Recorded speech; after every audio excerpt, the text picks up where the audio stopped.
ಈಗ ಕತ್ಲಲ್ಲಿ ಸುಮ್ಮನೆ ಕುಳಿತಿರ್ಬೋದು, ಕತ್ಲಲ್ಲಿ ಸುಮ್ಮನೆ ಕುಳಿತಿದ್ರೆ ಅದು ಹೇಗೆ ಸಂಶಯಾಸ್ಪದ ಆಗತ್ತೆ. ಸೊ ಬೇಕಂತಲೇ ಬೇರೆ ಯಾವುದೋ ವ್ಯಕ್ತಿಯ ಮೇಲೆ ಇಂಥ ಒಂದು ಆರೋಪವನ್ನ ಹಾಕ್ಲಿಕ್ಕೆ ಇದನ್ನ ಮಾಡ್ದಂಗಿದೆ. ಕನ್ವಿಕ್ಟ್ ಮಾಡ್ಲಿಕ್ಕೆ ಸಂತೋಷ್ ರಾವ್ ಅನ್ನ ಕನ್ವಿಕ್ಟ್ ಮಾಡ್ಲಿಕ್ಕೆ ಯಾವ ಮೆಟೀರಿಯಲ್ ಕೂಡ ಇಲ್ಲ ಇಲ್ಲಿ ಈ ಪ್ರಕರಣದಲ್ಲಿ. ಸರ್, ಇನ್ನೊಂದು ಪ್ರಶ್ನೆ ಇಲ್ಲಿ ಪ್ರಮುಖವಾಗಿ ಈ ಬ್ರೈನ್ ಮ್ಯಾಪಿಂಗ್ ವಿಚಾರವನ್ನ ಪದೇ ಪದೇ ಪ್ರಸ್ತಾಪ ಮಾಡ್ತಾ ಇದ್ದಾರೆ. ಸಂತೋಷ್ ರಾವ್ ಬ್ರೈನ್ ಮ್ಯಾಪಿಂಗ್ ಗೆ ಒಪ್ಕೊಂಡಿಲ್ಲ. ಬ್ರೈನ್ ಮ್ಯಾಪಿಂಗ್ ಒಪ್ಕೊಂಡಿದ್ದೇ ಆಗಿದ್ರೆ ಸಂತೋಷ್ ರಾವ್ನ ಆರಾಮಾಗಿ ಇಲ್ಲಿ ಪ್ರೂವ್ ಮಾಡಬಹುದಿತ್ತು ಅಂತ ಹೇಳಿ. ಈ ಬ್ರೈನ್ ಮ್ಯಾಪಿಂಗ್ ಯಾವ ರೀತಿಯಾಗಿ ಸರ್ ಎಷ್ಟು ಪ್ರಮುಖ ಪಾತ್ರ ವಹಿಸುತ್ತೆ ಅಂತ? ಹಲವಾರು ಜನ ಆ ಜಾಗದಲ್ಲಿ ಸರ್ಚ್ ಮಾಡಿದಾಗ ಯಾವುದೇ ಒಂದು ಬಾಡಿ ಇರಲಿಲ್ಲ ಅಲ್ಲಿ. ಸೊ ಈಗ ಸಂತೋಷ್ ರಾವ್ ಒಂದು ವೇಳೆ ಪೊಲೀಸರು ಹೇಳೋ ಹಾಗೆ ಆ ಕೃತ್ಯ ನಡೆಸಿದ್ರೆ ಬಾಡಿಯನ್ನ ಬಿಟ್ಟು ಆತ ಮುಗ್ದೋಯ್ತು, ಆತನ ಬಾಡಿ ಜೊತೆ ಆತನ ಅಧ್ಯಾಯ ಮುಗ್ದೋಗಿದೆ. ಸರ್, ಇನ್ನೊಂದು ವಿಚಾರ, ಪೋಸ್ಟ್ ಮಾರ್ಟಮ್ ಯಾಕೆ ಸರಿಯಾದ ರೀತಿ ನಡೆದಿಲ್ಲ ಅಂದಾಗ ಡಾಕ್ಟರ್ ಕೊಟ್ಟ ಉತ್ತರ ಬ್ಯಾಡ್ ಲೈಟ್, ಸರಿಯಾದ ರೀತಿ ಲೈಟ್ ಇರಲಿಲ್ಲ ಅಂತ.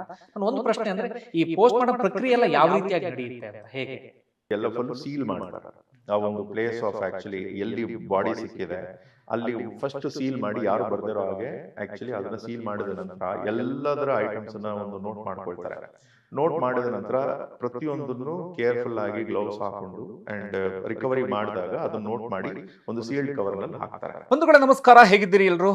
ಸೌಜನ್ಯ ಪ್ರಕರಣಕ್ಕೆ ಸಂಬಂಧಪಟ್ಟ ಹಾಗೆ ನಿರಂತರವಾಗಿ ಒಂದಷ್ಟು ವಿಚಾರವನ್ನ ನಾನು ನಿಮ್ಮ ಮುಂದೆ ಇಡ್ತಾ ಇದ್ದೇನೆ. ಸಂಬಂಧಪಟ್ಟವರೆಲ್ಲರನ್ನೂ ಕೂಡ ನಾನು ಮಾತಾಡಿಸ್ತಾ ಇದ್ದೇನೆ. ನಿಮ್ಗೆ ಈಗಾಗಲೇ ಗೊತ್ತಿರುವ ಹಾಗೆ ಇಡೀ ರಾಜ್ಯಾದ್ಯಂತ ಈ ಪ್ರಕರಣಕ್ಕೆ ಸಂಬಂಧಪಟ್ಟ ಹಾಗೆ ಸದ್ದು ಜೋರಾಗ್ತಿದೆ, ಪ್ರತಿಭಟನೆ ಎಲ್ಲವೂ ಕೂಡ ನಡೀತಾ ಇದೆ. ಈಗ ಇರುವಂತ ವಿಚಾರ ಅಂದ್ರೆ ಕೇವಲ ಪ್ರತಿಭಟನೆ ಮಾಡಿದ್ರೆ ಸಾಕ, ಲೀಗಲಿ ಫೈಟ್ ಮಾಡೋದು ಹೇಗೆ? ಇನ್ನೊಂದು ಹೆಜ್ಜೆ ಮುಂದೆ ಹೋಗಬೇಕು. ಇದು ಮರುತನಿಖೆ ಆಗಬೇಕು, ಅಥವಾ ಸೌಜನ್ಯಳಿಗೆ ನ್ಯಾಯ ಸಿಗಬೇಕು, ಅಥವಾ ಕುಟುಂಬಸ್ಥರಿಗೆ ನ್ಯಾಯ ಸಿಗಬೇಕು ಅಂತಾದ್ರೆ ಇನ್ನೊಂದು ಹೆಜ್ಜೆ ಮುಂದೆ ಹೋಗ್ಲೇಬೇಕಾಗತ್ತೆ. ಹಾಗಾದ್ರೆ ಲೀಗಲ್ ಆಗಿ ಫೈಟ್ ಮಾಡೋದಿಕ್ಕೆ ಯಾವ್ಯಾವ ಆಯ್ಕೆಗಳಿದೆ, ಆ ವಿಚಾರಕ್ಕೆ ಸಂಬಂಧಪಟ್ಟ ಹಾಗೆ ಇವತ್ತು ಉತ್ತರವನ್ನ ಪಡ್ಕೊಳ್ಳೋಣ. ಮತ್ತೊಂದು, ಈ ಜಜ್ಮೆಂಟ್ ಕಾಪಿಗೆ ಸಂಬಂಧಪಟ್ಟ ಹಾಗೆ ಒಂದಷ್ಟು ದಿಕ್ಕು ತಪ್ಪಿಸುವಂತ ಕೆಲಸ ಬೇರೆ ಬೇರೆ ಕಡೆಗಳಲ್ಲಿ ಆಗ್ತಾ ಇದೆ. ಜಜ್ಮೆಂಟ್ ಕಾಪಿಯಲ್ಲಿ ಹಾಗಿದೆಯಂತೆ, ಹೀಗಿದೆಯಂತೆ, ಒಂದಷ್ಟು ಊಹಾಪೋಹಗಳನ್ನ ಸ್ಪ್ರೆಡ್ ಮಾಡಲಾಗ್ತಾ ಇದೆ. ಹೀಗಾಗಿ ತೀರಾ ಸಾಮಾನ್ಯ ಜನರಿಗೆ ಜಜ್ಮೆಂಟ್ ಕಾಪಿ ಯಾರಿಗೆ ಸಿಗೋದಿಲ್ವೋ ಅಥವಾ ಯಾರು ಓದೋದಿಲ್ವೋ ಅಂಥವರಿಗೆ ಏನಿದೆ ಅದರಲ್ಲಿ ಎನ್ನುವಂಥ ವಿಚಾರ ಗೊತ್ತಾಗೋದಿಲ್ಲ. ಈ ಕಾರಣಕ್ಕಾಗಿ ಇವತ್ತು ನಾನು ಈ ಜಜ್ಮೆಂಟ್ ಕಾಪಿಲಿರುವಂಥ ಒಂದಷ್ಟು ವಿಚಾರವನ್ನ ನಿಮ್ಮ ಮುಂದೆ ಇಡುವಂಥ ಕೆಲಸವನ್ನ ಮಾಡ್ತಾ ಹೋಗ್ತೀನಿ.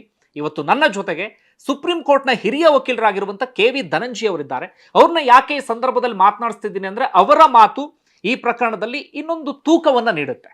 ನಾವೆಲ್ಲೋ ಕುತ್ಕೊಂಡು ಊಹಾಪೋಹ ಅಥವಾ ಹಾಗೆ ಹೀಗೆ ಅಂತ ಹೇಳ್ಬೋದು, ಆದ್ರೆ ಇವರು ಮಾತನಾಡಿದಾಗ ಈ ವಿಚಾರಕ್ಕೆ ಸಂಬಂಧಪಟ್ಟ ಹಾಗೆ ಇನ್ನೊಂದು ಸ್ವಲ್ಪ ತೂಕ ಬರುತ್ತೆ. ಈ ಕಾರಣಕ್ಕಾಗಿ ನಾನು ಅವ್ರನ್ನ ಮಾತನಾಡಿಸ್ತಾ ಇದ್ದೀನಿ. ಪ್ರಮುಖವಾಗಿ ನಾನು ಆಗ್ಲೇ ಹೇಳಿದ ಹಾಗೆ ಲೀಗಲ್ ಆಗಿ ಹೇಗೆ ಫೈಟ್ ಮಾಡಬಹುದು ಎನ್ನುವಂಥ ವಿಚಾರ, ಜೊತೆಗೆ ಈ ಜಜ್ಮೆಂಟ್ ಕಾಪಿಯಲ್ಲಿ ಏನಿದೆ ಆ ವಿಚಾರ. ಇದರ ಆಚೆಗೆ ನಾವೆಲ್ಲೂ ಕೂಡ ಹೋಗೋದಿಲ್ಲ, ಊಹಾಪೋಹಗಳನ್ನ ಸ್ಪ್ರೆಡ್ ಮಾಡುವಂಥ ಕೆಲಸವನ್ನ ಮಾಡೋದಿಲ್ಲ. ಅವ್ರು ಮಾತನಾಡಿಸ್ತಾ ಹೋಗ್ತೀನಿ. ಸರ್, ಕಾರ್ಯಕ್ರಮಕ್ಕೆ ಆತ್ಮೀಯ ಸ್ವಾಗತ. ಸರ್, ಸೌಜನ್ಯ ಪ್ರಕರಣ ನೀವು ಕೂಡ ಈ ವಿಚಾರಕ್ಕೆ ಸಂಬಂಧಪಟ್ಟ ಹಾಗೆ ಕೇಳಿರ್ತೀರಿ, ಈ ವಿಚಾರವನ್ನು ನೋಡಿರ್ತೀರಿ, ಜೊತೆಗೆ ಜಜ್ಮೆಂಟ್ ಕಾಪಿಯನ್ನು ಕೂಡ ಓದಿದ್ರಿ. ನಿಮಗೆ ಈ ಜಜ್ಮೆಂಟ್ ಕಾಪಿಯನ್ನ ನೋಡಿದ ನಂತರ ಅಥವಾ ಓದಿದ ನಂತರ ನಿಮಗೆ ಏನು ಅನಿಸ್ತು ಈ ಪ್ರಕರಣಕ್ಕೆ ಸಂಬಂಧಪಟ್ಟ ಹಾಗೆ? ಆರೋಪಿ ಸಂತೋಷ್ ರಾವ್ ಆತನನ್ನ ಈ ಪ್ರಕರಣದಲ್ಲಿ ಒಳಪಡಿಸಬಾರ್ದಿತ್ತು ಅಂತ ಅನ್ಸುತ್ತೆ. ಯಾತಕ್ಕೆ ಅಂದರೆ ನ್ಯಾಯಾಧೀಶರು ಜಡ್ಜ್ಮೆಂಟ್ನಲ್ಲಿ ಒಂದು ಪದ ಬಳಸಿದ್ದಾರೆ, ಆಬ್ಸಲ್ಯೂಟ್ಲಿ ಅಂತ. ಈ ಆಬ್ಸಲ್ಯೂಟ್ ಅನ್ನುವಂಥ ಪದವನ್ನು ಸಾಧಾರಣವಾಗಿ ನ್ಯಾಯಾಧೀಶರು ಬಳಸೋದಿಲ್ಲ. ಬಟ್ ಈ ಪ್ರಕರಣದಲ್ಲಿ ಆ ಒಂದು ಪದವನ್ನು ಬಳಸಿ ಹೇಳಿದ್ದಾರೆ, ಈ ಸೌಜನ್ಯ ಕೊಲೆ ಪ್ರಕರಣಕ್ಕೂ ಆರೋಪಿ ಸಂತೋಷ್ ರಾವ್ ಯಾವುದೇ ಒಂದು ಸಂಬಂಧ ಇರಲಿಲ್ಲ, ಆದರೂ ಕೂಡ ಆತನನ್ನು ಆ್ಯಕ್ಚುಲಿ ಒಳಪಡಿಸಿದ್ದು ತಪ್ಪು, absolutely there is nothing to connect ಅಂತ ಹೇಳಿದ್ದಾರೆ. ಸೊ ಇದು ಏನಾಗಿದೆ, ಅಪರಾಧ ಯಾರು ಮಾಡಿದ್ದಾರೆ ಅವರನ್ನು ಹೊರಗಿಟ್ಟು ಈ ಥರನಾದ ಒಂದು ಪ್ರಕರಣ ಆಗೋಗಿದೆ ಅಂತ ಅನಿಸುತ್ತೆ.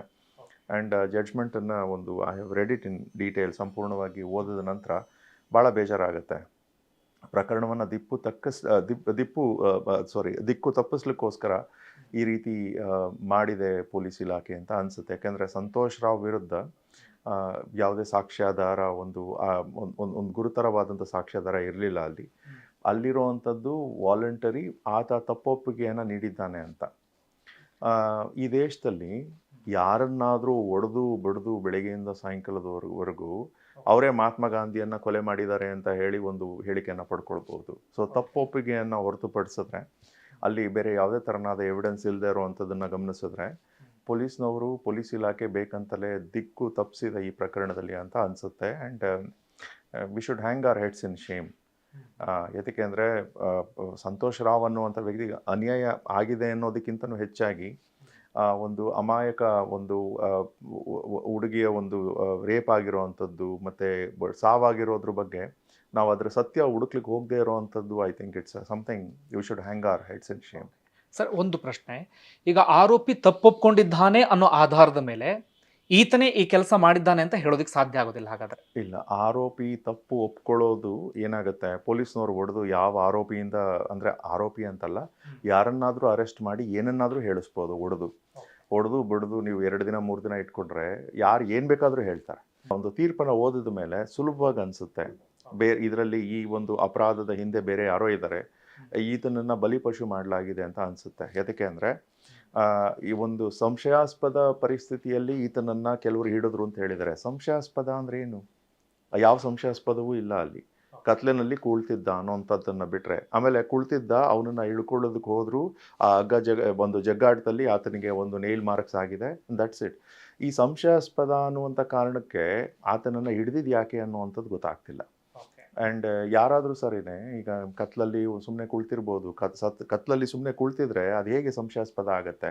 ಸೊ ಬೇಕಂತಲೇ ಬೇರೆ ಯಾವುದೋ ವ್ಯಕ್ತಿಯ ಮೇಲೆ ಇಂಥ ಒಂದು ಆರೋಪವನ್ನು ಹಾಕಲಿಕ್ಕೆ ಇದನ್ನು ಮಾಡ್ದಂಗಿದೆ. So it's very unfortunate. ತೀರ್ಪನ್ನು ನಾನು ಈವರೆಗೂ ಓದಿರಲಿಲ್ಲ. ನೀವು ಕೊಟ್ಟ ನಂತರ ತೀರ್ಪನ್ನು ಓದಿದ ಮೇಲೆ ಇಟ್ಸ್ ವೆರಿ ಡಿಸ್ಟರ್ಬಿಂಗ್. ಸರಿ, ಇನ್ನೊಂದು, ಸಾಧಾರಣವಾಗಿ ಈ ಥರ ತೀರ್ಪು ಬರುತ್ತಾ? ಅಂದರೆ ನಾನು ಒಂದಷ್ಟು ಜನರು ಕೇಳಿದಾಗ ಹೇಳ್ತಾರೆ ಇಲ್ಲ ಲ್ಯಾಕ್ ಆಫ್ ಎವಿಡೆನ್ಸ್ ಅಂತ ಬರುತ್ತೆ ಅಂತ. ಬಟ್ ಇಲ್ಲಿ ಕಂಪ್ಲೀಟ್ ನೋ ಎವಿಡೆನ್ಸ್ ಅಂತ ಇದೆ, ನೋ ವೇರ್ ಕನೆಕ್ಟ್ ಅಂತ ಇದೆ. ಅಪರೂಪ ಅನ್ಸುತ್ತೆ ನಿಮ್ಗೆ ಹೇಗೆ ಈ ರೀತಿ ತೀರ್ಪು? ಇದು ಭಾಳ ಅಪರೂಪ ಅನಿಸುತ್ತೆ. ಅಂದರೆ ಆರೋಪಿ ಯಾರಿದ್ದಾರೆ ಸಂತೋಷ್ ರಾವ್, ಆತನ ಮೇಲೆ ಸ್ವಲ್ಪ ಮಟ್ಟದ ಎವಿಡೆನ್ಸ್ ಆದರೂ ಇದೆ ಅಂತ ನ್ಯಾಯಾಧೀಶರಿಗೆ ಅನಿಸಿದ್ದಿದ್ರೆ ಅವರು ಆಬ್ಸಲ್ಯೂಟ್ ಅನ್ನುವ ಪದವನ್ನು ಬಳಸ್ತಿರಲಿಲ್ಲ. ಅವ್ರು ಪದೇ ಪದೇ ಬಳಸಿದ್ದಾರೆ. ಅಂದರೆ ನ್ಯಾಯಾಧೀಶರಿಗೆ ಭಾಳ ಬೇಸರ ಆಗೋಗಿದೆ ಅಂತ ಹೇಳ್ಬೋದು. ಅಪರಾಧ ಮಾಡಿರೋಂಥವ್ರನ್ನ ಮುಚ್ಚಿಡುವಂಥ ಕಾರಣಕ್ಕಾಗಿ ಈತನ ಯಾರೋ ಸಂಬಂಧಪಡದೇ ಇರೋಂಥ ವ್ಯಕ್ತಿಯನ್ನು ತಂದು ಪೊಲೀಸ್ನವರು ಪ್ರಾಸಿಕ್ಯೂಟ್ ಮಾಡಿದ್ದಾರೆ ಅಂತ ಅನಿಸಿರೋ ಹಾಗೆ ಕಾಣುತ್ತೆ ಜಡ್ಜ್ಮೆಂಟನ್ನು ಓದಿದ್ರೆ. ಸೊ ಇಲ್ಲಿ ನಾವು ಒಂದು ಸತ್ಯವನ್ನು ಹುಡುಕಬೇಕಾಗತ್ತೆ. ಸೊ ಈ ಪ್ರಕರಣ ಐ ಥಿಂಕ್ ಈ ಜಡ್ಜ್ಮೆಂಟ್ ಬಂದ ನಂತರ ಯಾರಾದರೂ ಒಂದು ಇಂಪಾರ್ಷಲ್ ಆಗಿ ಯಾವುದೇ ಥರ ಒಂದು ಪೂರ್ವಾಗ್ರಹ ಪೀಡಿತರ ಆಗದೆ ಈ ಜಡ್ಜ್ಮೆಂಟ್ನ ಓದಿದ್ರೆ ದಿಲ್ ಗೆಟ್ ವೆರಿ ಡಿಸ್ಟರ್ಬ್ಡ್. ತುಂಬ ಡಿಸ್ಟರ್ಬ್ ಆಗುತ್ತೆ. ನಮ್ಮ ಇಲಾಖೆ ಈ ರೀತಿ ಕೆಲಸ ಮಾಡ್ತಿದೆ, CBI ಇರ್ಬೋದು ಅಥವಾ ಲೋಕಲ್ ಪೊಲೀಸ್ ಇರ್ಬೋದು, ಸರ್ಕಾರ ಇಷ್ಟೊಂದು ಅದಕ್ಷತೆಯಿಂದ ಇಷ್ಟೊಂದು ಒಂದು ಸತ್ಯವನ್ನು ಮರೆಮಾಚುವಂಥ ಕೆಲಸವನ್ನು ಮಾಡ್ತಿದೆ ಅಂತ ಭಾಳ ಬೇಜಾರಾಗುತ್ತೆ.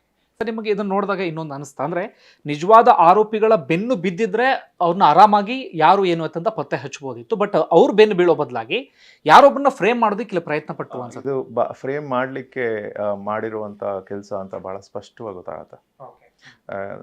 ಸೊ ಈ ಪ್ರಕರಣದ ಮೇಲೆ ಅಪೀಲ್ ಹಾಕುವಂಥದ್ದು ನಿರರ್ಥಕವಾದಂಥ ಕೆಲಸ. ಬಿಕಾಸ್ ಕನ್ವಿಕ್ಟ್ ಮಾಡಲಿಕ್ಕೆ ಸಂತೋಷ್ ರಾವನ್ನ ಕನ್ವಿಕ್ಟ್ ಮಾಡಲಿಕ್ಕೆ ಯಾವ ಮೆಟೀರಿಯಲ್ಲು ಕೂಡ ಇಲ್ಲ ಇಲ್ಲಿ ಈ ಪ್ರಕರಣದಲ್ಲಿ. ಸೊ ಸಂತೋಷ್ ರಾವನ್ನ ಈಗ ಸರ್ಕಾರದ ಮುಂದೆ ಇರುವಂಥ ಆಪ್ಷನ್ ಇದ್ರ ಮೇಲೆ ಅಪೀಲ್ ಹೋಗ್ಲಿಕ್ಕೆ. ಬಟ್ ಅಪೀಲ್ ಹೋಗೋದ್ರಲ್ಲಿ ಅರ್ಥವಿಲ್ಲ. ಅಂದರೆ ಈವರೆಗೆ ಆಗಿರುವಂಥ ಒಂದು ದಿಕ್ಕು ತಪ್ಪಿಸುವ ಕೆಲಸ ಏನಿದೆ, ಆ ದಿಕ್ಕು ತಪ್ಪಿಸುವ ಕೆಲಸವನ್ನು ಮುಂದುವರಿಸಲಿಕ್ಕೆ ಸರ್ಕಾರ ಅಪೀಲ್ ಹಾಕಬೇಕಾಗತ್ತೆ. ಅದರ್ವೈಸ್ ಅಪೀಲ್ ಹಾಕೋದ್ರಿಂದ ಏನು ಪ್ರಯೋಜನ ಆಗೋದಿಲ್ಲ. ಇಲ್ಲಿ ಆಗಬೇಕಾಗಿರುವಂಥದ್ದು ಮರು ತನಿಖೆ. ಬಟ್ ಮರು ತನಿಖೆ ಮಾಡಲಿಕ್ಕೆ ಕೆಲವೊಂದು ಹೈಂಡ್ರನ್ಸಸ್ ಇದ್ದಾವೆ. ಸೊ ಅದ್ರ ಬಗ್ಗೆ ನಾವು ಚರ್ಚೆ ಮಾಡ್ಬೋದು. ಸರ್, ಇನ್ನೊಂದು ಪ್ರಶ್ನೆ ಇಲ್ಲಿ ಪ್ರಮುಖವಾಗಿ ಈ ಬ್ರೈನ್ ಮ್ಯಾಪಿಂಗ್ ವಿಚಾರವನ್ನು ಪದೇ ಪದೇ ಪ್ರಸ್ತಾಪ ಮಾಡ್ತಾ ಇದ್ದಾರೆ. ಸಂತೋಷ್ ರಾವ್ ಬ್ರೈನ್ ಮ್ಯಾಪಿಂಗ್ಗೆ ಒಪ್ಕೊಂಡಿಲ್ಲ. ಬ್ರೈನ್ ಮ್ಯಾಪಿಂಗ್ಗೆ ಒಪ್ಕೊಂಡಿದ್ದೇ ಆಗಿದ್ರೆ ಸಂತೋಷ್ ರಾವ್ನ ಆರಾಮಾಗಿ ಇಲ್ಲಿ ಪ್ರೂವ್ ಮಾಡಬಹುದಿತ್ತು ಅಂತೇಳಿ. ಈ ಬ್ರೈನ್ ಮ್ಯಾಪಿಂಗ್ ಯಾವ ರೀತಿಯಾಗಿ ಸರ್, ಎಷ್ಟು ಪ್ರಮುಖ ಪಾತ್ರ ವಹಿಸುತ್ತೆ ಅಂತ? Well, 2 things. ಬ್ರೈನ್ ಮ್ಯಾಪಿಂಗ್ ಆತ ಒಳಪಡಲಿಲ್ಲ ಅನ್ನುವಂಥದ್ದು ರೆಕಾರ್ಡ್ನಲ್ಲೇ ಇದೆ. ಯಾತಕ್ಕೆ ಆತ ಒಳಪಡಲಿಲ್ಲ ಅನ್ನುವಂಥದ್ದು ಗೊತ್ತಾಗ್ತಿಲ್ಲ. ಫಸ್ಟ್ ಆ್ಯಂಡ್ ಫಾರ್ಮೋಸ್ಟ್ ನಾವು ಇಟ್ಸ್ ಎಂಟೈರ್ಲಿ ಪಾಸಿಬಲ್ ಯಾರಾದರೂ ಹೋಗಿ ಎದುರಿಸಿದ್ರೆ, ನೀವು ಬ್ರೈನ್ ಮ್ಯಾಪಿಂಗ್ ಒಳಗಾದರೆ ಆತನನ್ನು ಟಾರ್ಚರ್ ಮಾಡಿದ್ದಾರೆ ಅಂತ ನನಗನ್ಸುತ್ತೆ. ಈ ಒಂದು ಪ್ರಕರಣದಲ್ಲಿ ಆತನಿಗೆ ತುಂಬ ಟಾರ್ಚರ್ ಮಾಡಿದ್ದಾರೆ ಅಂತ ಅನಿಸುತ್ತೆ. ಯಾಕೆಂದರೆ ಪೊಲೀಸ್ ಇಲಾಖೆಯಲ್ಲಿ ಅದು ನಡೆಯುತ್ತೆ, ಅದು ಭಾಳ ಸರ್ವೇ ಸಾಮಾನ್ಯ. ಸೊ ಯಾರಾದರೂ ಒಂದು ವೇಳೆ ಎದುರಿಸಿದ್ರೆ, ಬ್ರೈನ್ ಮ್ಯಾಪಿಂಗ್ ಆದಾಗ ಹಾಗಾಗತ್ತೆ ಹೀಗಾಗತ್ತೆ ಅಂದರೆ, ಅಥವಾ ಅದ್ರ ಬಗ್ಗೆ ಅರ್ಥ ಗೊತ್ತಾಗದೇ ಇರೋ ಅಂಥವ್ರು ಅದು ಹೆದರಿರ್ಬೋದು. ಆ್ಯಂಡ್ ಈತ ಬ್ರೈನ್ ಮ್ಯಾಪಿಂಗ್ ಮೂಲಕ ಒಂದು ತನ್ನ ಪಾತ್ರ ಗೊತ್ತಾಗೋಗುತ್ತೆ ಅನ್ನೋ ಕಾರಣಕ್ಕೆ ನಿರಾಕರಿಸಿರ್ತಾನೆ ಅಂತ ಹೇಳಲಿಕ್ಕೆ ಆಗೋದಿಲ್ಲ. Because 2 things. ಪೊಲೀಸ್ನವ್ರು ಹೇಳೋ ಅಂಥದ್ದು, ಈತ ಒಪ್ಕೊಂಡಿದ್ದಾನೆ, ಈತ ಈ ರೀತಿ ಹೇಳ್ಕೊಂಡು ಹೋಗಿ ಆಕೆಯನ್ನು ಒಂದು ರೇಪ್ ಮಾಡಿ ಆತನನ್ನು ಸ್ಟ್ರ್ಯಾಂಗ್ಯುಲೇಟ್ ಮಾಡಿ ಸಾಯಿಸಿದ್ದಾನೆ ಅಂತ ಪೊಲೀಸ್ನವ್ರು ಹೇಳಿದ್ದಾರೆ. ಸೊ ಪೊಲೀಸ್ನವ್ರಿಗೆ ಆಗಲೇ ಒಂದು ಹೇಳಿಕೆಯನ್ನು ಕೊಟ್ಟಂಥ ವ್ಯಕ್ತಿ ಬ್ರೈನ್ ಮ್ಯಾಪಿಂಗಿಗೆ ಯಾಕೆ ಒಳಗಾಗೋದಿಲ್ಲ? ಒಂದು ವೇಳೆ ಈಗಾಗಲೇ ತಪ್ಪೊಪ್ಪಿಗೆ ಕೊಟ್ಟಂಥ ವ್ಯಕ್ತಿ ಬ್ರೈನ್ ಮ್ಯಾಪಿಂಗ್ ಸಹಜವಾಗಿ ಒಳಗಾಗ್ತಾರೆ. ಈತ ಬ್ರೈನ್ ಮ್ಯಾಪಿಂಗ್ ಒಳಗಾಗದೇ ಇರೋದಕ್ಕೆ ಬೇರೆ ಥರನಾದ ರಿಲಕ್ಟನ್ಸ್ ಇರ್ಬೋದು, ಭಯ ಆಗಿರ್ಬೋದು, ಏನಾಗೋಗುತ್ತೋ ಏನೋ ಒಂದು ಇಂಜೆಕ್ಟ್ ಮಾಡ್ತಾರೆ, ಬಿಕಾಸ್ ಬ್ರೈನ್ ಮ್ಯಾಪಿಂಗ್ ಸಮಯದಲ್ಲಿ ಇಂಜೆಕ್ಟ್ ಮಾಡ್ತಾರೆ. And so that might be the case, because otherwise brain ಮ್ಯಾಪಿಂಗ್ನೆಲ್ಲ ಆತ ಬಂದಿದ್ದ ಅಂತ ಇಟ್ಕೊಳ್ಳಿ. ಆತ ಬಂದು ಪೊಲೀಸ್ನವ್ರಿಗೆ ತಪ್ಪೊಪ್ಪಿಗೆ ಹೇಳಿದ್ದನ್ನೇ ಹೇಳಿದ್ರು ಕೂಡ ಅದನ್ನು ಕೋರ್ಟು ಎವಿಡೆನ್ಸ್ ಅಂತ ಪರಿಗಣಿಸ್ತಿರ್ಲಿಲ್ಲ. ಬಿಕಾಸ್ ಬ್ರೈನ್ ಮ್ಯಾಪಿಂಗ್ನಲ್ಲಿ ಇಟ್ ಈಸ್ ಆಲ್ಸೋ ಪಾಸಿಬಲ್ ನೀವು ಸಜೆಸ್ಟ್ ಮಾಡಿ ಉತ್ತರ ತಗೊಳ್ಬೋದು. ಈಗ ಫಾರ್ ಇನ್ಸ್ಟೆನ್ಸ್ ಈಗ ನಿಮ್ಮನ್ನು ಬ್ರೈನ್ ಮ್ಯಾಪಿಂಗ್ ಒಳಪಡಿಸಿ ನಿಮಗೆ ಒಂದು 3-4 ನಿಮಿಷಗಳ ಕಾಲ ಒಂದು ವಿಷಯವನ್ನು ಹೇಳಿ, ನೀವು ಮಾಡಿಲ್ದೇ ಇರೋ ವಿಷಯ ಹೇಳಿ ಆಯ್ತಲ್ಲ, ಸೊ ನೀನು ಇದನ್ನು ಮಾಡಿದ್ದಿ, ಯಾವ ರೀತಿ ಮಾಡಿದ್ಯಾ ಹೇಳು ಅಂತ ಹೇಳಿದ್ರೆ ನೀವು you could say many things. ಆ ಕಾರಣಕ್ಕೋಸ್ಕರ ಬ್ರೈನ್ ಮ್ಯಾಪಿಂಗನ್ನು ನಾವು ಯಾವ ರೀತಿ ಪರಿಗಣಿಸ್ತೀವಿ ಅಂದರೆ, ಬ್ರೈನ್ ಮ್ಯಾಪಿಂಗ್ ಮೂಲಕ ಆತ ಏನಾದರೂ ನೋಡಿ ನಾನು ಆ್ಯಕ್ಚುಲಿ ಕೃತ್ಯದಲ್ಲಿ ನಾನು ಕೃತ್ಯ ಎಸಗಿದ್ದೇನೆ, ಕೊಲೆನ ಮಾಡಿದ್ದೇನೆ, ಕೊಲೆ ಮಾಡಲಿಕ್ಕೆ ಬಳಸಿದಂಥ ಆಯುಧ ಇಂಥದ್ದು, ಆಯುಧವನ್ನು ನಾನು ಇಲ್ಲಿ ಬಚ್ಚಿಟ್ಟಿದ್ದೀನಿ ಅಂತ ಹೇಳಿದ್ರೆ ಆವಾಗ ಆಯುಧವನ್ನು ಒಂದು ಹುಡುಕುವಂಥ ಕೆಲಸ ಪೊಲೀಸ್ನವ್ರು ಮಾಡ್ತಾರೆ. ಅವನ್ನ ಹೇಳಿದ ಜಾಗದಲ್ಲಿ ಆಯುಧ ಸಿಕ್ಕದಾಗ ಮಾತ್ರ ಇದನ್ನು ಬಳಸ್ಕೊಳ್ತಾರೆ ನ್ಯಾಯಾಲಯದಲ್ಲಿ. ಅದರ್ವೈಸ್ ಬ್ರೈನ್ ಮ್ಯಾಪಿಂಗ್ ವಿಚಾರವಾಗಿ ಯಾರು ಏನೇ ಹೇಳಿದ್ರು ಕೂಡ ಅದನ್ನು ಎವಿಡೆನ್ಸ್ ಅಂತ ಪರಿಗಣಿಸೋದಿಲ್ಲ ಕೋರ್ಟ್. ಯಾಕೆಂದರೆ ಮತ್ತೆ ಏನನ್ನಾದರೂ ಹೇಳಿಸ್ಬೋದು. ಹೇಗೆ ಟಾರ್ಚರ್ ಮಾಡಿ ನೀವು ಈಗ ಯಾರನ್ನಾದರೂ ಸರಿ ಟಾರ್ಚರ್ ಮಾಡಿ, ತುಂಬ ಟಾರ್ಚರ್ ಮಾಡಿ ಮಹಾತ್ಮ ಗಾಂಧಿಯನ್ನು ಅವರೇ ಕೊಂದಿದ್ದು ಅಂತ ಹೇಳಿಸ್ಬೋದು. ಸಿಮಿಲರ್ಲಿ ಬ್ರೈನ್ ಮ್ಯಾಪಿಂಗ್ನಲ್ಲೂ ಕೂಡ ನೀವು ಅದೇ ರೀತಿ ಒಂದು ಇನ್ಫಾರ್ಮೇಷನ್ ತೆಗಿಬೋದು. So it's not very difficult. So ಕಾನೂನು ಆ ಕಾರಣಕ್ಕೋಸ್ಕರ ಈ ಕೇವಲ ಸಾಧಾರಣ ಈ ಹೇಳಿಕೆ ಮೇಲೆ ಹೆಚ್ಚಲ್ಲ, ಹೇಳಿಕೆ ಮೇಲೆ ಯಾವುದೇ ಥರನಾದ ಒಂದು ಎವಿಡೆನ್ಸ್ ಒಂದು ರಿಲಯನ್ಸನ್ನು ಮಾಡೋದಿಲ್ಲ. ಹೇಳಿಕೆಯ ಮೂಲಕ ಏನಾದರೂ ರಿಕವರಿ ಆಗಿದ್ರೆ ಆ ರಿಕವರಿಗೆ ಅವಾಗ ಒತ್ತು ಕೊಡುತ್ತೆ. ಇಲ್ಲಿ ಈತನ ಹೇಳಿಕೆಯ ಮೂಲಕ ಯಾವುದೇ ರಿಕವರಿಯನ್ನು ಮಾಡಲಾಗಿಲ್ಲ. ಯಾಕೆ ಅಂದರೆ ಆತ ತಪ್ಪೊಪ್ಪಿಗೆಯನ್ನು ಕೊಟ್ಟಿದ್ದಾನೆ ಅಂತ ಪೊಲೀಸ್ನವ್ರು ಹೇಳಿದ್ದಾರೆ. ಓಕೆ, ತಪ್ಪೊಪ್ಪಿಗೆ ಕೊಟ್ಟಿದ್ದಾನೆ ಅಂತಲೇ ಭಾವಿಸೋಣ. ತಪ್ಪೊಪ್ಪಿಗೆ ಕೊಡ್ಲಿಕ್ಕೆ ಸಾಧ್ಯ ಅನೇಕ ಪ್ರಕರಣಗಳಲ್ಲಿ ತಪ್ಪೊಪ್ಪಿಗೆಯನ್ನು ಕೊಟ್ಟ ನಂತರ ವ್ಯಕ್ತಿ ಹೇಳ್ತಾನೆ ನನಗೆ ಬಲವಾಗಿ ಹೊಡೆದ್ರು ಬಡಿದ್ರು, ಅದನ್ನು ಆ ನೋವಿಂದ ಈಗೇನಾತ ಈ ದೇಶದಲ್ಲಿ ಒಂದು ಮೀನ್ಸ್ ಇಲ್ದಿರುವಂಥ ವ್ಯಕ್ತಿಯನ್ನು ಹೋಗಿ ಪೊಲೀಸ್ನವರು 3 ದಿನ ಹೊಡೆದ್ರೆ, ನೋಡಪ್ಪ 4ನೇ ದಿನ ನಾಳೆ ನೀನು ತಪ್ಪೊಪ್ಪಿಗೆ ಕೊಡದೆ ಹೋದರೆ ನಾಳೆ ಸಾಯಂಕಾಲ ನಿನ್ನನ್ನು ಗುಂಡಿಡ್ದು ಹೊಡೆದು ಸಾಯಿಸ್ತೀವಿ, ಯಾರು ಕೂಡ ನಿನ್ನ ಒಂದು ಪರವಾಗಿ ಬಂದು ನಿಲ್ಲೋದಿಲ್ಲ ಅಂತ ಹೇಳಿದ್ರೆ ವಾಟ್ ಹ್ಯಾಪನ್ಸ್ ನೆಕ್ಸ್ಟ್? ಆಯ್ತಲ್ಲ. ಏಕೆಂದರೆ ನಾವು ನೋಡ್ತಾನೆ ಇರ್ತೀವಿ, ಎನ್ಕೌಂಟರ್ ನಡೆಯುತ್ತೆ, ಮತ್ತು ಒಂದು ಸಾಧಾರಣ ವ್ಯಕ್ತಿಗಳ ಒಂದು ಟಾರ್ಚರ್ಡ್ ಕಸ್ಟೋಡಿಯಲ್ ಡೆತ್ ನಡೀತಾನೆ ಇರುತ್ತೆ. ಸೊ ಯಾವುದೇ ಒಬ್ಬ ವ್ಯಕ್ತಿ ಈ ರೀತಿ ಒಂದು ಭಯಕ್ಕೆ ಒಳಗಾದಾಗ ಏನಾದರೂ ಹೇಳಿಕೆ ಕೊಟ್ಟಿರ್ಬೋದು. ಸೊ ಹೇಳಿಕೆಯಿಂದ ಯಾವುದೇ ಥರನಾದ ಕನ್ವಿಕ್ಷನ್ ಸಾಧ್ಯವಾಗೋದಿಲ್ಲ. ಆ್ಯಂಡ್ ಹೇಳಿಕೆ ಕೊಟ್ಟಿದ್ದಾನೆ ಅನ್ನುವಂಥದ್ದು ಮುಖ್ಯ ಅಲ್ಲ. ಬಟ್ ಆ ಹೇಳಿಕೆ ಮೂಲಕ ಈ ಪ್ರಕರಣಕ್ಕೂ ಆತನಕ್ಕೂ ಸಂಬಂಧ ಯಾವುದಿದೆ ಅನ್ನೋದನ್ನು ಪೊಲೀಸ್ನವರು ಯಾವುದೇ ರೀತಿ ಆ್ಯಕ್ಚುಲಿ ಸಾಬೀತುಪಡಿಸ್ಲಿಕ್ಕೆ ಸಾಧ್ಯವಾಗಿಲ್ಲ. ಏಕೆಂದರೆ ಹೇಳಿಕೆ ಓಕೆ, ನೀನು ಇನ್ನೂ ಹೇಳಿಕೆಯಲ್ಲಿ ಸೌಜನ್ಯ ವ್ಯಕ್ತಿ ನಿನಗೆ ಹೇಗೆ ಈಗ ಇನ್ನೂ ಹೆಚ್ಚು ಡೀಟೇಲ್ಸನ್ನು ಪಡ್ಕೊಳ್ಬೇಕಿತ್ತು ಪೊಲೀಸ್ನವರು. ಏನಂದರೆ ಭಾಳ ಸರಳವಾದ ಹೇಳಿಕೆಯನ್ನು ಪಡ್ಕೊಂಡಿದ್ದಾರೆ ಆಯ್ತಲ್ಲ. ಸೊ ಸೌಜನ್ಯ ಯಾರು, ನೀನು ಆಕೆಯನ್ನು ಯಾವಾಗ ನೋಡಿದೆ, ನೀನು ಆ ದಿನ ಏನು ಮಾಡ್ತಾ ಇದೆ, ಆ ಸಮಯದಲ್ಲಿ ಎಷ್ಟು ದಿನದಿಂದ ಆಕೆಯನ್ನು ಗಮನಿಸ್ತಾ ಇದೆ ಅಂಥದ್ದು ಯಾವುದೂ ಕೂಡ ಈ ಒಂದು ತೀರ್ಪನ್ನು ನೋಡಿದಾಗ ಅಂಥ ಯಾವುದೇ ಥರನಾದ ಒಂದು ವಿಷಯ ಇಲ್ಲ ಇಲ್ಲಿ. ಏಕೆಂದರೆ ಹೇಳಿಕೆ ಕೊಟ್ಟಂಥ ವ್ಯಕ್ತಿಯನ್ನು ಮತ್ತೆ ಹೆಚ್ಚು ಹೇಳಿಕೆಗೆ ಒಳಪಡಿಸ್ತಾರೆ. ಸತ್ಯ ಅದರಲ್ಲಿ ಅಡಗಿದೆ ಅಂತ ಪೊಲೀಸ್ನವ್ರಿಗೆ ಪ್ರಾಮಾಣಿಕವಾಗಿ ಅನಿಸಿದ್ರೆ ಓಕೆ, ನೀನು ಆ್ಯಕ್ಚುಲಿ ಅಂದರೆ ಯಾವ ಥರನಾಗಿ ಈಕೆ ಯಾವ ಧೈರ್ಯವನ್ನು ನೀನು ತೋರಿಸ್ದೆ, ಯಾಕೆಂದರೆ ಅದು that's I think a public way ಅಲ್ಲ. ಸೊ ಇಂಥ ಸಮಯದಲ್ಲಿ ನೀನು ಎಷ್ಟು ದಿನ ಒಂದು ನೋಡ್ತಿದ್ದೆ ಅಲ್ಲಿ, ಹಾಗೆ ಹೀಗೆ ಅದನ್ನೆಲ್ಲ ಕೇಳಬೇಕಾಗತ್ತೆ. ಆ್ಯಂಡ್ ಎರಡನೇದೇನಾಗತ್ತೆ ಅಂದರೆ ಅವರು ಪೊಲೀಸ್ನವ್ರು ಕೊಡ್ತಿರೋ ಟೈಮ್ ಲೈನ್ಗೂ ಸೌಜನ್ಯ ಅವರ ತಂದೆ ಮತ್ತು ಬೇರೆ ಉಳಿದೆಲ್ಲ ವ್ಯಕ್ತಿಗಳು ಹೇಳಿದ್ದಕ್ಕೂ ಮ್ಯಾಚ್ ಆಗೋದೇ ಇಲ್ಲ. ಆ್ಯಂಡ್ ಇನ್ನೊಂದೇನಾಗುತ್ತೆ ಅಂದರೆ ಸೌಜನ್ಯ ಅವರ ತಂದೆ ಸ್ಪಷ್ಟವಾಗಿ ಹೇಳಿದ್ದಾರೆ ಎವಿಡೆನ್ಸ್ನಲ್ಲಿ, ಈ ಸಂತೋಷ್ ರಾವ್ಗೂ ಈ ಪ್ರಕರಣಕ್ಕೂ ಸಂಬಂಧನೇ ಇರೋ ಕಾಣೋದಿಲ್ಲ, ಬೇರೆ ಯಾರನ್ನೋ ಬಚಾವ್ ಮಾಡಲಿಕ್ಕೆ ಈತನನ್ನು ತಂದು ನಿಲ್ಲಿಸಿದ್ದಾರೆ ಅಂತ ಅನಿಸುತ್ತೆ ಅಂತ ಅವ್ರು ಹೇಳಿದ್ದಾರೆ. ಆ್ಯಂಡ್ ಹೇಳಲಿಕ್ಕೆ ಐ ಥಿಂಕ್ ಬಲವಾದ ಕಾರಣಗಳು ಕಾಣಿಸುತ್ತೆ ಜಡ್ಜ್ಮೆಂಟ್ನಲ್ಲಿ. ಏನಂದರೆ ಇವ್ರು ಹೇಳೋ ಹಾಗೆ, ಪೊಲೀಸ್ನವ್ರು ಹೇಳೋ ಹಾಗೆ ಆತ ಸೌಜನ್ಯ ಶಾಲೆ ಮುಗಿಸಿ ಮನೆಗೆ ಹೋಗೋ ದಾರಿನಲ್ಲಿ ನಡುವೆ ಈತ ಒಂದು ವೇಳೆ ಆಕೆಯನ್ನು ಹಿಡಿದು ಬಲವಾಗಿ ಎಳೆದುಕೊಂಡು 400 ಮೀಟ್ರ್ ದೂರ ಎಳೆದುಕೊಂಡು ಹೋಗಿ ರೇಪನ್ನು ಮಾಡಿ ಅಲ್ಲಿ ಆಕೆಯನ್ನು ಒಂದು ಕುತ್ತಿಗೆ ಇಸಿಗಿ ಸಾಯಿಸಿದ್ರೆ ಬಾಡಿಯಲ್ಲಿರುತ್ತೆ.